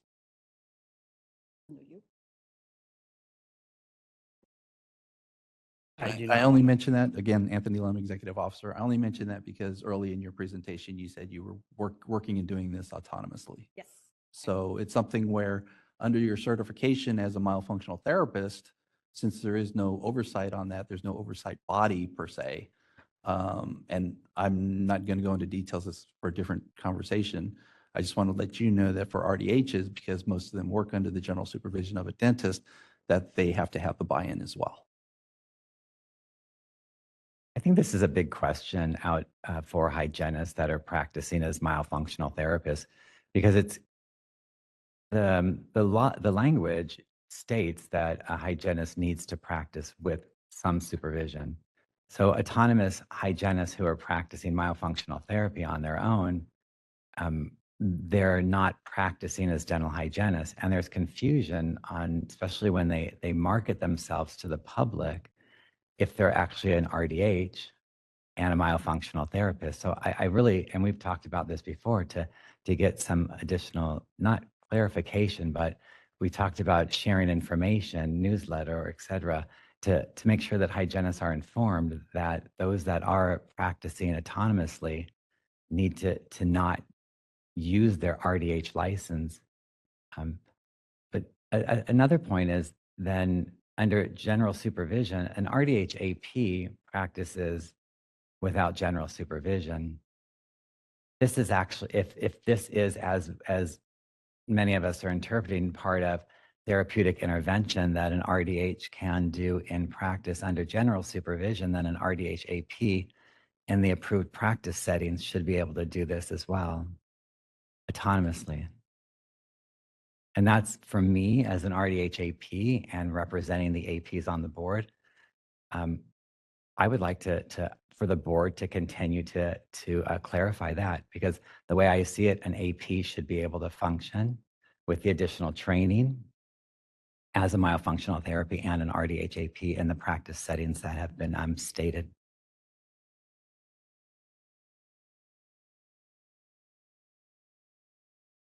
Or create your own RDH, since you created RDH AP, have a RDH OM. Well, that takes legislation, and as Mr. Lum said, that we that's not our position. That would have to be done outside the board, most likely. Can I ask the board a question about that? So you have a RDH, that's a licensure. Are you marketing yourself as a hygienist, or are you just putting down your degrees or your, I mean, if I was to write down all my degrees at the end of my professional thing, when I'm writing a letter, I put down all my degrees. But as an orthodontist, I'm acting as an orthodontist, no longer as a dentist. in some aspects. So is an RDH acting under their license, or are they just having RDH as specifying some of their professional degrees? We've worked so hard in our degrees. I mean, if you're having a professional comment and you're writing a letter, you're going to put down every professional accomplishment you've made at the end of that. That doesn't mean you're working under that. It just means that you're showing your accomplishments. Anthony Lum, Executive Officer. Now, as far as, I'm not clear as far as like a letter is concerned, like, are you talking about like an advertisement or a letter of? If you're writing a professional letter, you have your website, you would put down what your achievements are on your website. You're promoting yourself. If you're working under yourself, you're showing what you've accomplished. So it doesn't mean you're working as a hygienist when you're a myofunctional therapist. You're just showing all that you've accomplished when you put RDH.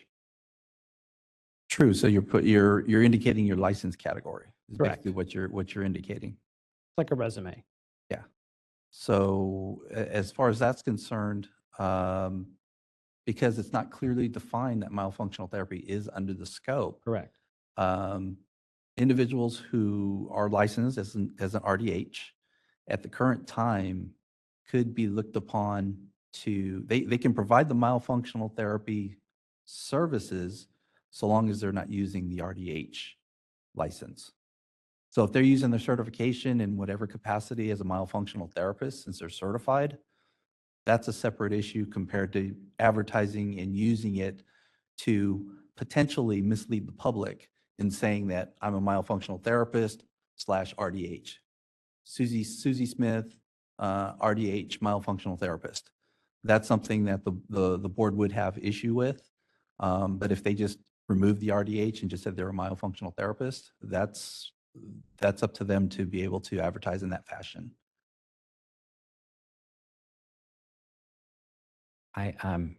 Dr. Dare, if maybe your ask about the letter is if I can use a scenario that Larissa is treating a patient and she refers a patient to another healthcare provider. At the end of this letter, with your recommendations and your referral, would it be appropriate for you to use your RDH license along with any other acronyms that represent your education? Correct. Currently, I don't use it, but. But that's not a marketing thing. That's not marketing. It's not marketing. That's just showing your accomplishments, Right. showing what you've achieved, and you're certified in these aspects. Right. Doesn't mean you're providing hygiene when you do myofunctional therapy, but you can, I don't see why you wouldn't be able to tell people what you've accomplished. The fine line between telling people what you've accomplished versus marketing. Right. But there's also a difference between, since we're referencing a letter, you're writing a letter to a specific person. It's not going out to the general public. And that's what this board would be concerned with, is if it's advertised out to the general public, it could be misleading.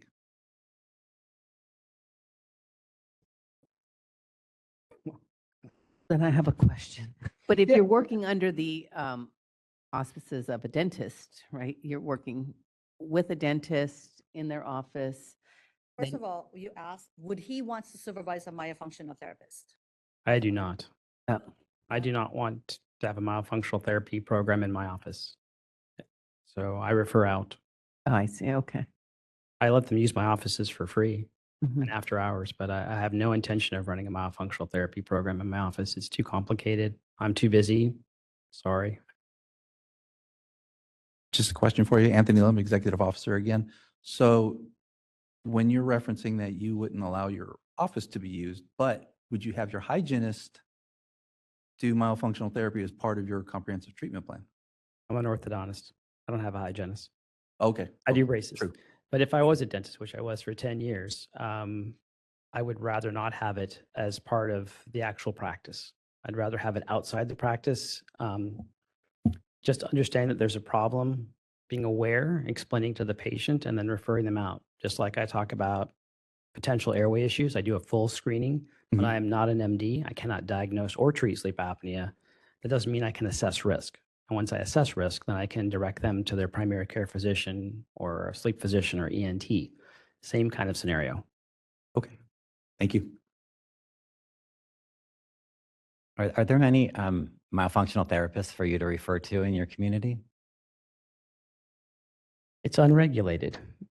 So I'm not entirely sure who's qualified. I only trust the people that I've worked with, such as Narissa and quite a few others. So currently in Sacramento, my office in Rockland, I've encouraged a myofunctional therapist that I know and have mentored to come from Fairfield to drive an hour and a half to, and she's welcome to use my facility when I'm not there. So I don't charge for it, let her do it because I know it's a benefit to my patients and to other patients. But currently there's a huge issue with access to care and also with understanding who's gotten what training as far as who's been trained, where they've been trained, what their experience is. So yes, severe problems with access to care. Different question. Do you know any general dentists that work with hygienists in their office that treat myofunctional therapy?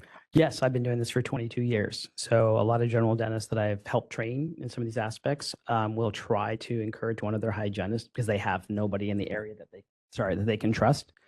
The challenges become, a hygienist is working pretty hard doing what they already do. So having this added on just becomes challenging. So what I've seen happen is it just doesn't work.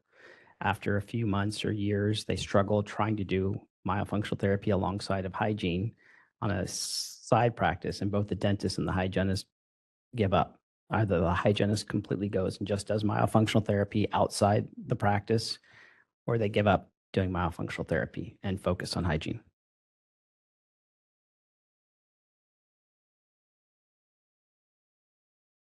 Thank you. Is there any additional board member discussion?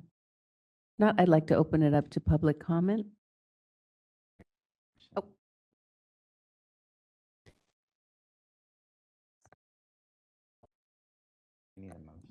Whenever move the motion to listen to the. Okay.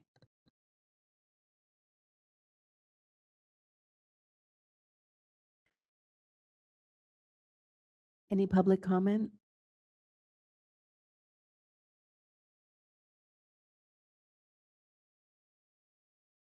Informational.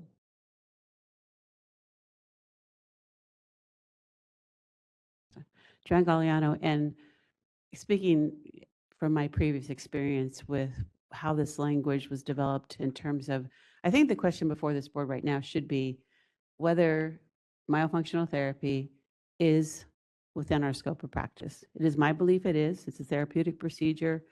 When we laundry listed our skill sets way back, we had myofunctional evaluation as part of our skill set in 2005. We worked with the California Dental Association and the legislature to remove the laundry list because it was becoming problematic in terms of when new modalities came about, new therapies came about. We were constantly having to go back to the legislature. The legislature felt that the reason why we have boards is to be able to determine when something comes that is a new modality, as long as it's within the scope of our treatment, which it is, the mouth is our area, and there's the appropriate training. The law says, it's got to be in our scope, got to be appropriate training. We can do that. The board can decide that that is within the purview of a hygienist to do that. I think that that needs to be the basis. This board has to decide whether they believe it's in our purview to provide it. Once the board agrees to that, then we can go down the road of, okay, what does certification look like in order to protect the consumer? How are we going to regulate that particular profession? But until you make that decision, until you make the decision that it's within our scope, it's just apples and oranges here. We're just talking around in circles about who does what and how they do it and when they do it and where. So I would like to see this board make the decision that it's in the scope of practice, and that once that decision's made, then we can go back and we can say, okay, let's figure out what we as a board feel needs to be in place to ensure that the education and training is, and the supervision is what it should be to be able to protect the consumer and provide access to this treatment modality. Thank you.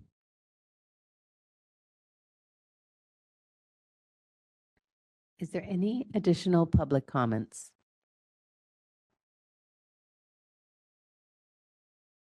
Seeing none, are there any WebEx public comments. DCA moderator, would you please facilitate the Q&A feature for public comment?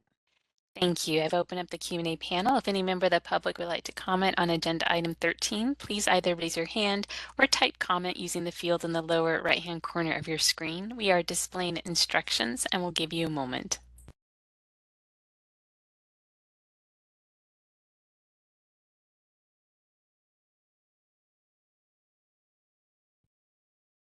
All right, I'm seeing no requests for comment at this time. Madam President, I return the floor back to you. Thank you. Did you have a comment? I do. Okay. I want to just make sure that we refer to, yeah, thank you. Yeah. That, thank you for some of these handouts, Narissa. Just that the dental hygiene education summary, that this is a complete summary of what a dental hygienist goes through in order to apply for a dental hygiene program and during a dental hygiene program. So I thank you for bringing that to our attention and letting all of us review the qualifications of a dental hygienist. I'd like to make a motion. I move that the board confirm myofunctional therapy as a scope of practice for the dental hygienist. I would like to also add, and I don't have the language, that part of that would be for the staff to continue to develop where myofunctional therapy fits in and what the regulations and the certification would look like. But I think that's the end of my motion. Is there a second? This is Lolly Triple Agrawal. I second that. Thank you. Is there any board member discussion? I think as Joanne Galliano had stated, in order to determine how we move this forward, we need to take these steps to have the discussion and just set this in motion. It's obvious to me, and I hope to the board members, the importance of early intervention in oral health care. And I again think that, protection of the public, it does fall on us. And I interpret that as this burden of oral disease. And if a dental hygienist is obviously, if you look at their education and with continued education is qualified to perform this service, then there's no reason that it shouldn't be a part of our scope of practice. Thank you. I also worry that it's unregulated. And so by bringing this to our standards, then, or our scope of practice, that it'll be written in. Yeah, I agree. Thank you. This is Anthony Lum, Executive Officer. I also want to remind the board that we are limited on our staff resources. So opening this aspect and potentially other therapeutic interventions could create a larger workload than what even all of us anticipate. So I just want to warn the board that, in my personal opinion, with the function of the board, a better avenue would be to go through the legislature to obtain this in an official way for myofunctional therapy, especially since it is unregulated, to see what they have to say as far as providing this as part of the scope of practice for dental hygiene. Thank you. And I think the concern is, this is Carmen Dones, is that it's already within our scope of practice. We just need to identify what that looks like moving forward. So I don't know that going through legislation is, it's already there. So I don't know if that's duplicating efforts. And I want to thank Joanne for her comments, because she did reference our laws and the reason why the history of them before I came along were structured the way that they are. But unfortunately, the way that they're stated, they also leave a lot of potential misinterpretations on what can and can't be done. I understand that the laws and the dental hygienists don't want it to be so prescriptive, and I understand that. However, there's got to be some method to look at scope, in my personal opinion, to just not have this board address it.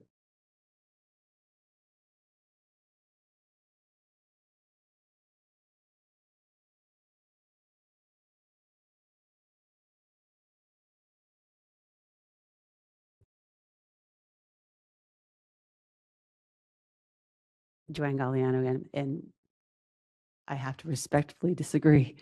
I really feel that this board, we have public members, we have professionals, we have a dentist who unfortunately is not able to be here today. The decision, the legislature shouldn't be making this decision at this point. It's already within our scope. The legislature doesn't understand what we do. It's politics. It's basically a process where, we would be battling with whomever out there feels like they want to be a myofunctional therapist. And I think that it's the duty of a professional board who oversees the practice of the profession to determine what is within our scope. And that was the reason for the way the law was written, because the legislature pretty much said they didn't want to argue with us about scope issues. They were tired of dealing with the scope issues, and that they felt by giving the broad language, they were giving that job to the profession, to the board, who is responsible for protecting the public. And again, this board, in the responsibility to protect the public, I think their charge is to say, okay, this is what we are allowed to do. This is how we're going to protect the public. We're going to ensure that those people that are qualified to do this have met certain qualifications above and beyond their dental hygiene license, because it is something that does include specialized training, just as lasers do. Lasers was a big, huge issue in dental hygiene, the use of lasers. Again, law was written so we can use any material or device within our scope of practice.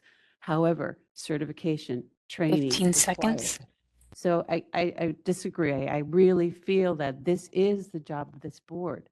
And this is the way the board needs to, we're going to find out who's against it going through this process. We're going to find out if there's issues through this process. But I think it needs to happen here, because these are the people, you are the people charged with protecting the 2 minutes are up. 2 seconds probably. Thank you. Thank you. Are there any other or any additional public comments? This Sherman King. It seems to me, okay, obviously I'm not a professional on this topic. So this issue comes to me like pretty sudden. If you say the oral hygiene is already within the dental hygiene scope, why this thing is being singled out as a professional that we have to qualify, we have to put within the concept? And that's the first comment. And second comment, I think, if this is within our scope, we don't need to go through the legislature issues. But I think we need, for myself, I need more time to understand this. So I'd like to, if we possible, we can table to the next meeting. So it's too sudden for me to make a decision.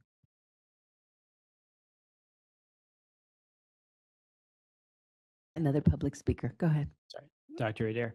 I just want to address that sometimes it's not easy to get things done, and what's right is what you do. So if it's in the scope of practice, which it seems to be, regardless of time, then it needs to be addressed. You can start task force. There's lots of people that would volunteer their time to assist the board in this manner, to provide information, research, to basically hand it to the board members. You have a huge workload of people out there that can do it for you. May I comment to Sherman? Yeah. It's in our scope of practice, but the reason why we're singling it out, because it's not part of the education curriculum for the dental hygiene programs. Okay. We don't teach all this information. Joanne mentioned laser treatment as well. We don't get that education in dental hygiene school. So even though these things are in our scope of practice, the law requires us to get the additional training, like Dr. Petty said. So we have to make sure that in order for hygienists to do this therapy, that they get the additional training. And that's why it's being singled out. Oh, I see. So the purpose is to, if we include it into our scope of practice, then we have to increase more education, more training for For- perform this function. For the individual that wants to do this function, not for all dental hygienists. Well, then it's different. Then you have to specify as a what's this malfunction specialist. Then, if a person go through all the dental hygiene school and pass exam, but they are not qualified to do this function, is that what? I mean, if we include it, then all the dental hygiene application had to take those classes and take those exams too. Yeah, but that's not the case. That's not true.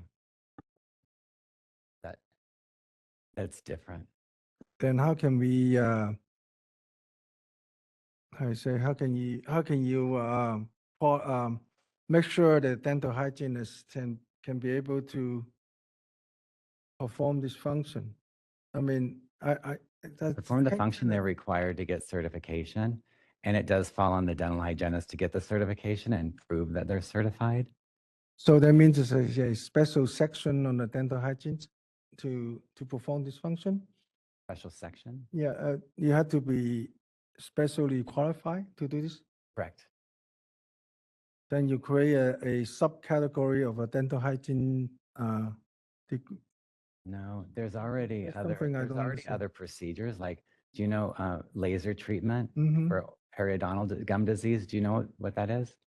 Um, That might help explain that. That's an additional duty. It's a duty that a hygienist can do, but not all of them choose to do it. Not all of them choose to get that additional education certification.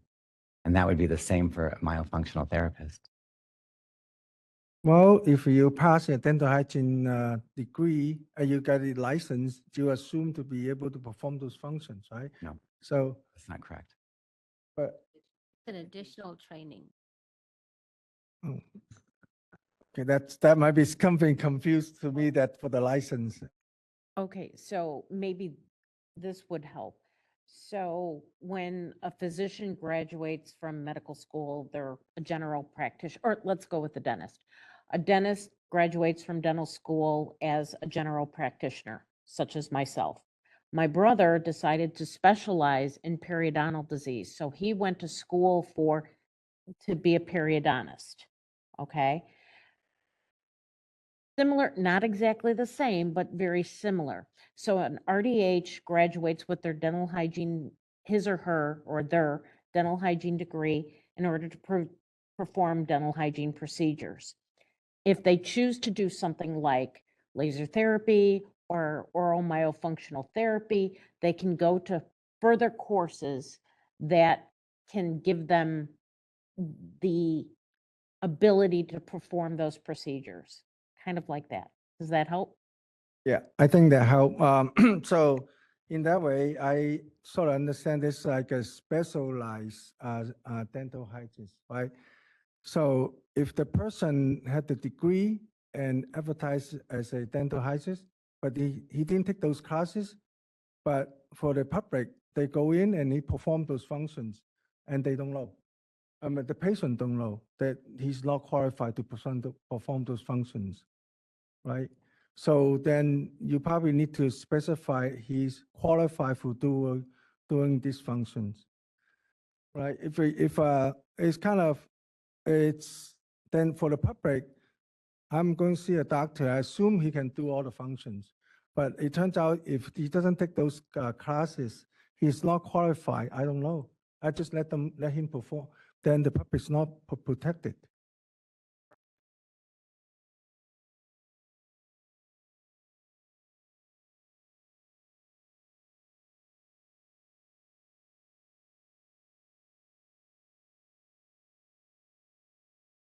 That's the reason why I suggested RDHOM, Registered Dental Hygienist in Oral Facial Myology.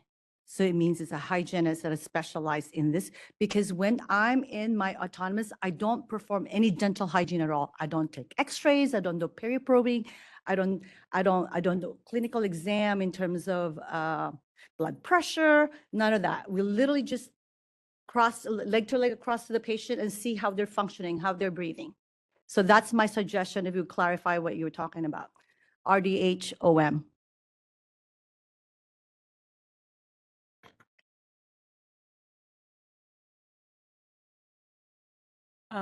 Hi, this is Tracy.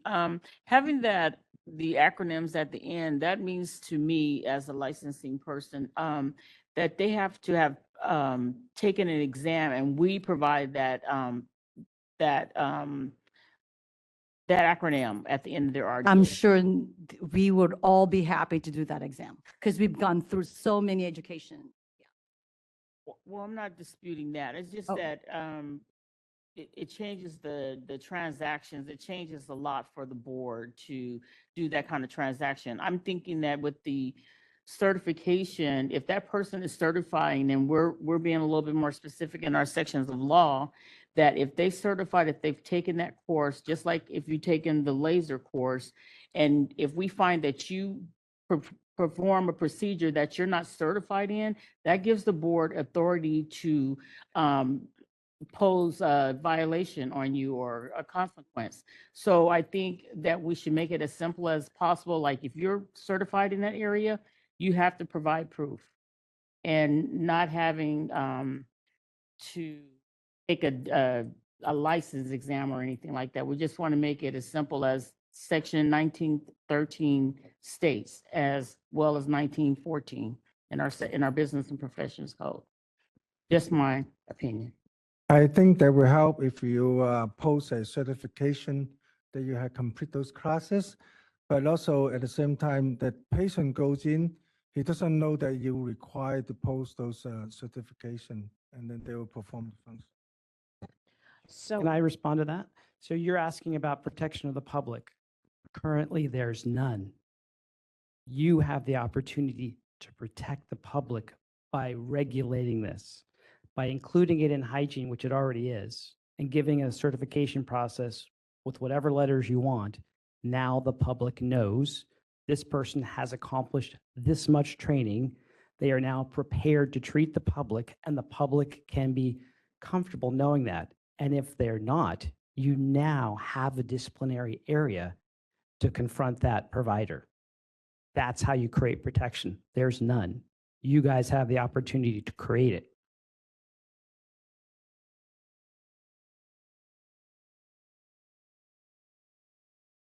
Dr. Petty, did you want to comment? So we have a similar issue with laser therapy.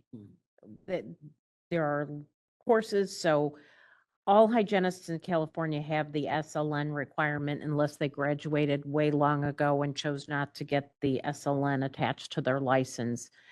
Having that SLN, the soft tissue curettage, allows a hygienist to go and take further classes to perform laser therapy. That's the same kind of situation. We can't, so there's no way to technically add it to their license at the current time. If they use the laser and they weren't trained on it, that's an issue. But there are many hygienists out there that, because of their licensure, we don't know if they're doing laser therapy.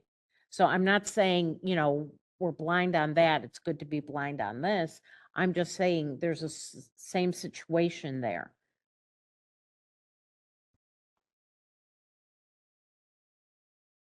Anthony Lum, Executive Officer.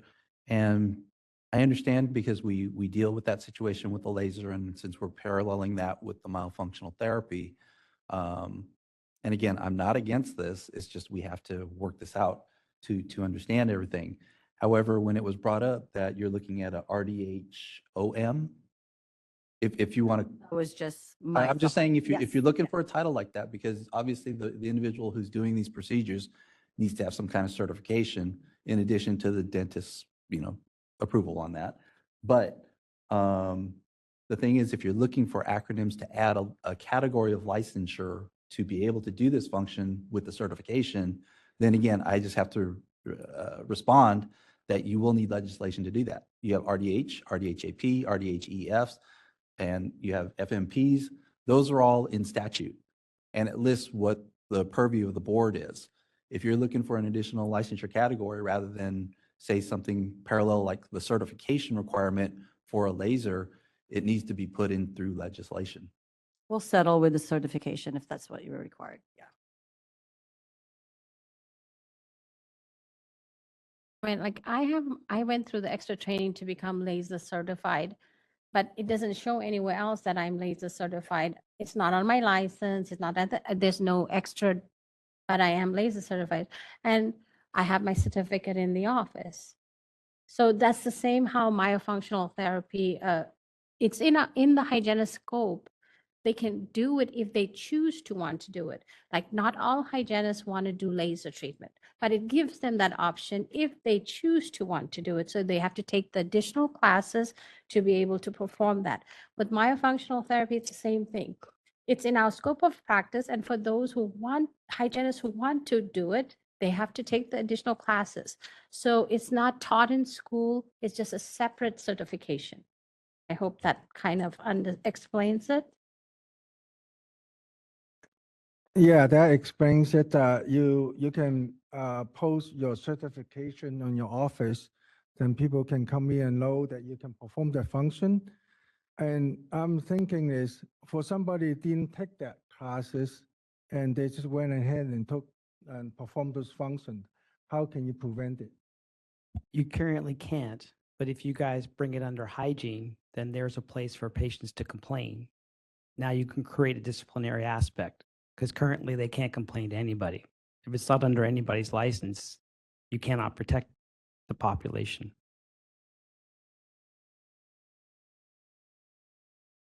And it's often referral from providing dentist or ENT anyway, so they know whoever they're referring to. You know, as a provider, you're not going to refer to someone that have not had any training at all.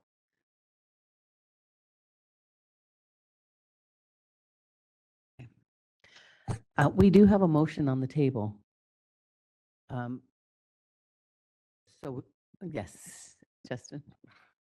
Can I ask for the motion to be reread? Yes. Thank you.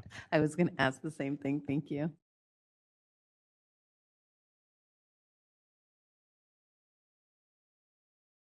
I didn't write it. I didn't. I didn't write it down.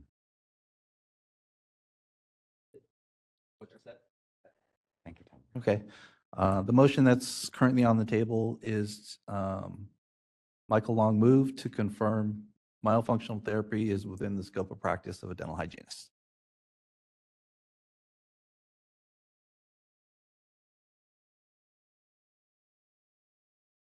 And we had a second by Nalali. I still second that motion. Thank you. Are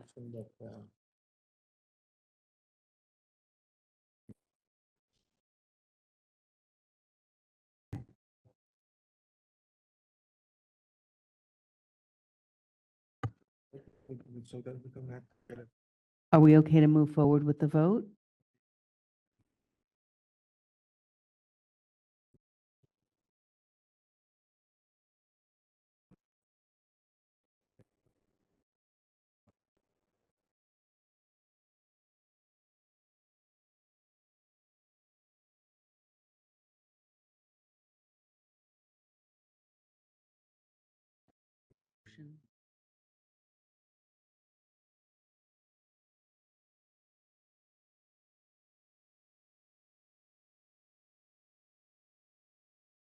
Yes, Justin.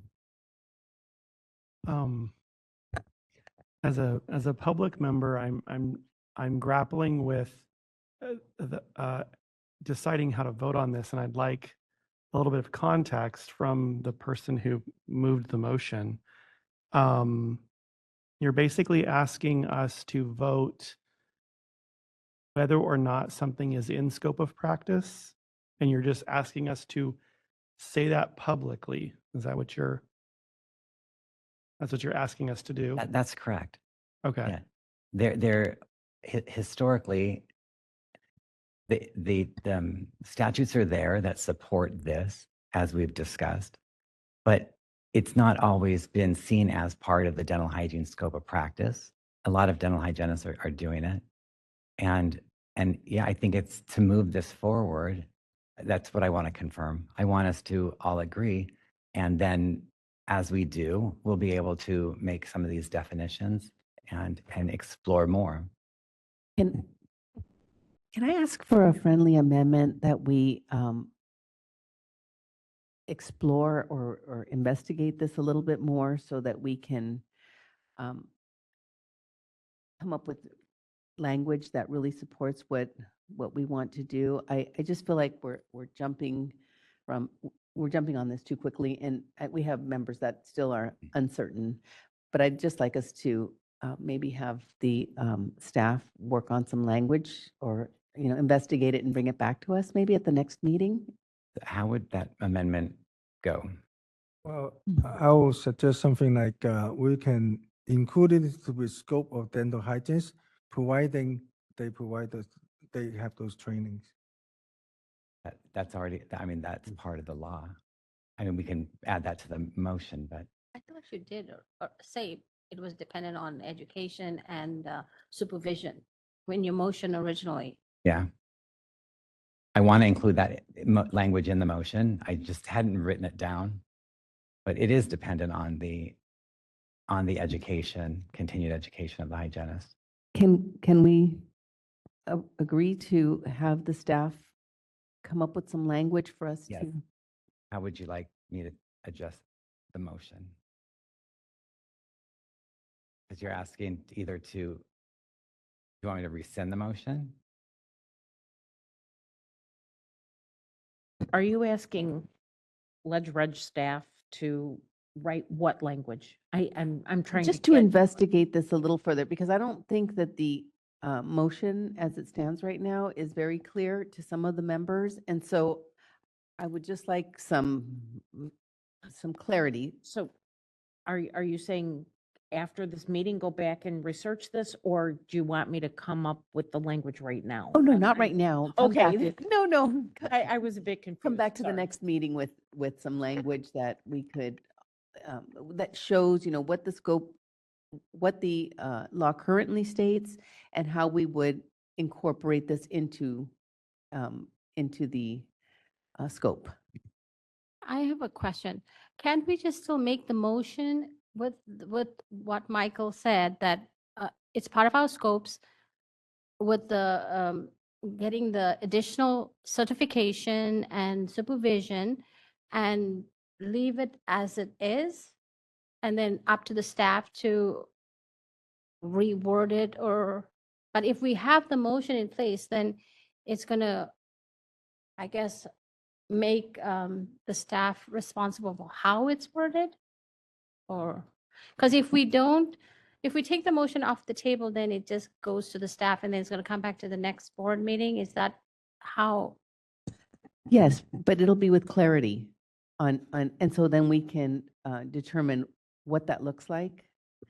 And so we can make an informed decision, because, we do have some public members that are not dental hygienists, and I think they need some clarity on this as well. And me too. I'd just like to see it.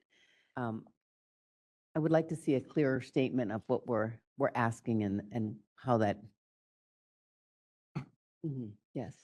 This is Board Member Matthews. Yes, as a public member, I would very much appreciate somewhat of a walkthrough, not a live walkthrough like we had today, but something that's written that maybe, as an example, could compare this to the laser treatment issue, because I think it would be helpful for a non-professional to have a guided parallel walkthrough of, like, here is something that we did a while back, and here's something that's under the scope of practice, but certain people have certain certifications to do it. And this is what it would look like for something like what we've been presented today. Like, this is how it's similar. This is how it's different. because a lot of people on the board here are bringing in their history and quote unquote professional baggage, not in a bad way, but in your experience as a dental professional, whereas a couple of us do not. So, like personally, I don't feel comfortable making a statement that says, yes, this thing that I know nothing about is within scope of practice, because I have no professional history to draw upon to do that. I would need to sit down with and really look at the language. Whereas other people, you wouldn't have to do that because that's your profession. So I do feel like it's moving slightly quickly. I'm not opposed to it. I just want to make sure that it's done with care and correctly. So that would be my position. I would like to have a little bit more information about it to make that decision. That's just me personally, as a non-professional. I think that as I review the law is pretty clear that we can. Would you mind reviewing the law? Like that talks about?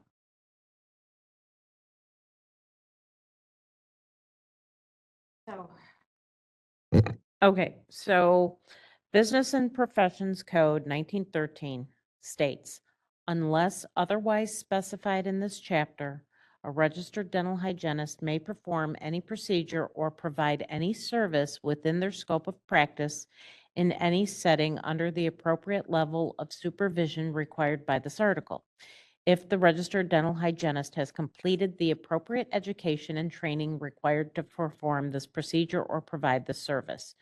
So, for example, with laser therapy, hygienists are able to do laser therapy because we have SLN, soft tissue curettage. So lasers are used during soft tissue curettage. So they're allowed to do that. Okay.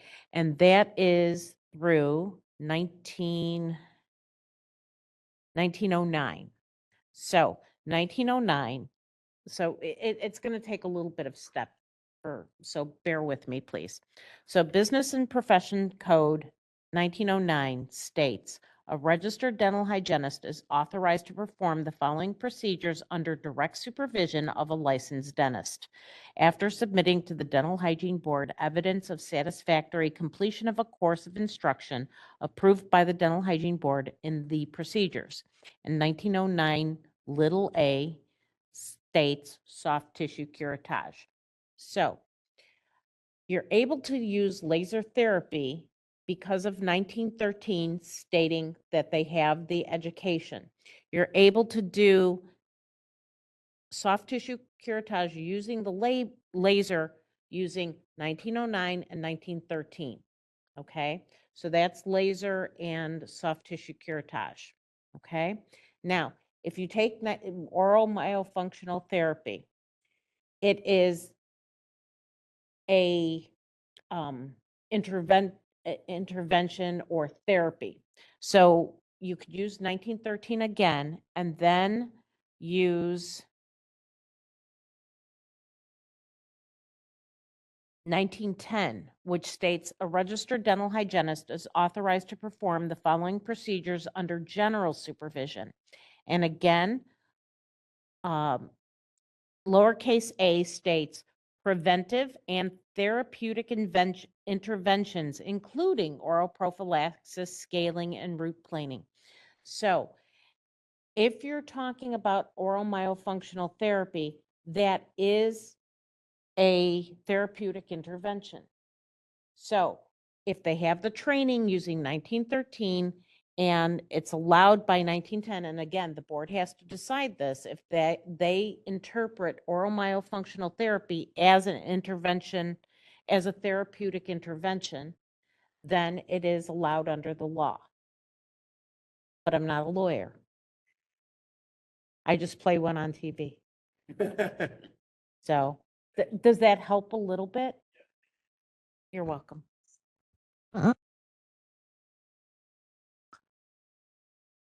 Anthony Lum, Executive Officer. I agree that if there is any persistent misunderstanding on this issue or confusion, that by maybe tabling this item till the next meeting, would allow staff the appropriate time to provide this information in a much clearer format than just a single page memo and a presentation for you all. And we can bring it back, and I don't believe it's going to hurt anything by tabling it for 3 months, 4 months. So that's just, I agree with President Dones that, more information needs to be provided on this issue. I have a suggestion because I don't like to leave things in this way. And I think the motion is a good one, but you could add staff to create clarifying language if necessary, and next steps to clarify educational requirements and regulations. Thank you.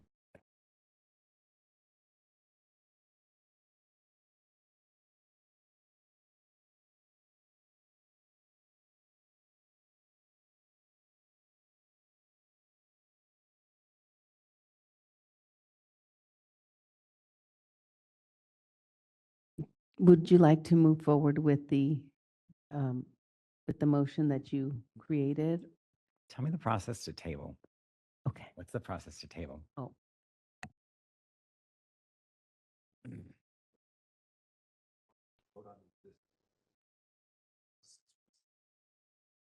I'll rescind my motion and ask for a future agenda item for myofunctional therapy, for a motion to be placed back on the November agenda. Thank you.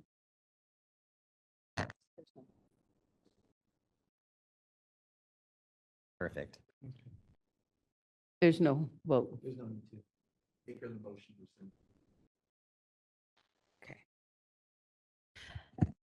I'd like to thank the public members for the presentation, for their comments, and for the board for the discussion on this. I feel it was good, and we'll come back with something more solid to make this happen. Anthony Lum, Executive Officer, just one more comment too. I think it may be important as well for the existing members here that we do have 2 licensee members that are absent. And I think that it would be fair to include them in the conversation. Thank you. Thank you. We will now move on to agenda item 14, future agenda items. Are there any board member recommendations for future agenda items?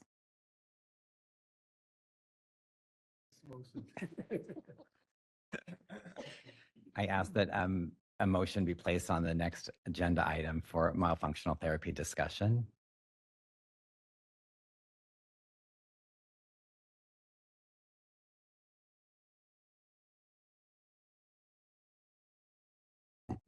Any additional items from the board? Are there any public comments or in-person public comments?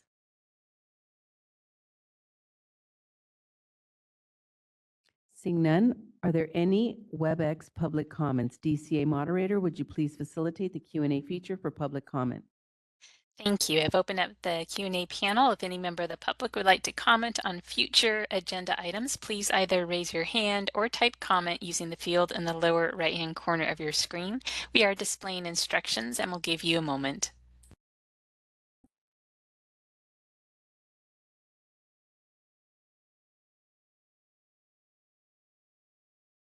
All right, I see no request for comment. Madam President, I return the floor back to you. Thank you.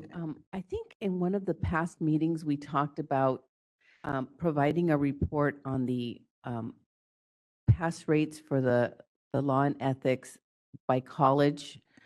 And so I'm just wondering if we can get that report on the next meeting, if that's possible. Hi, this is Tracy. Yes, I can work on that. Wonderful, thank you.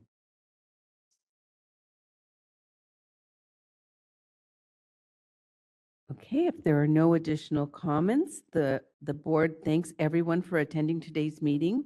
This concludes the public portion of the meeting, and the members will now convene in closed session pursuant to Government Code Section 11126, little c 3. The board will deliberate on disciplinary actions and decisions to be reached in Administrative Procedure Act proceedings. Thank you very much.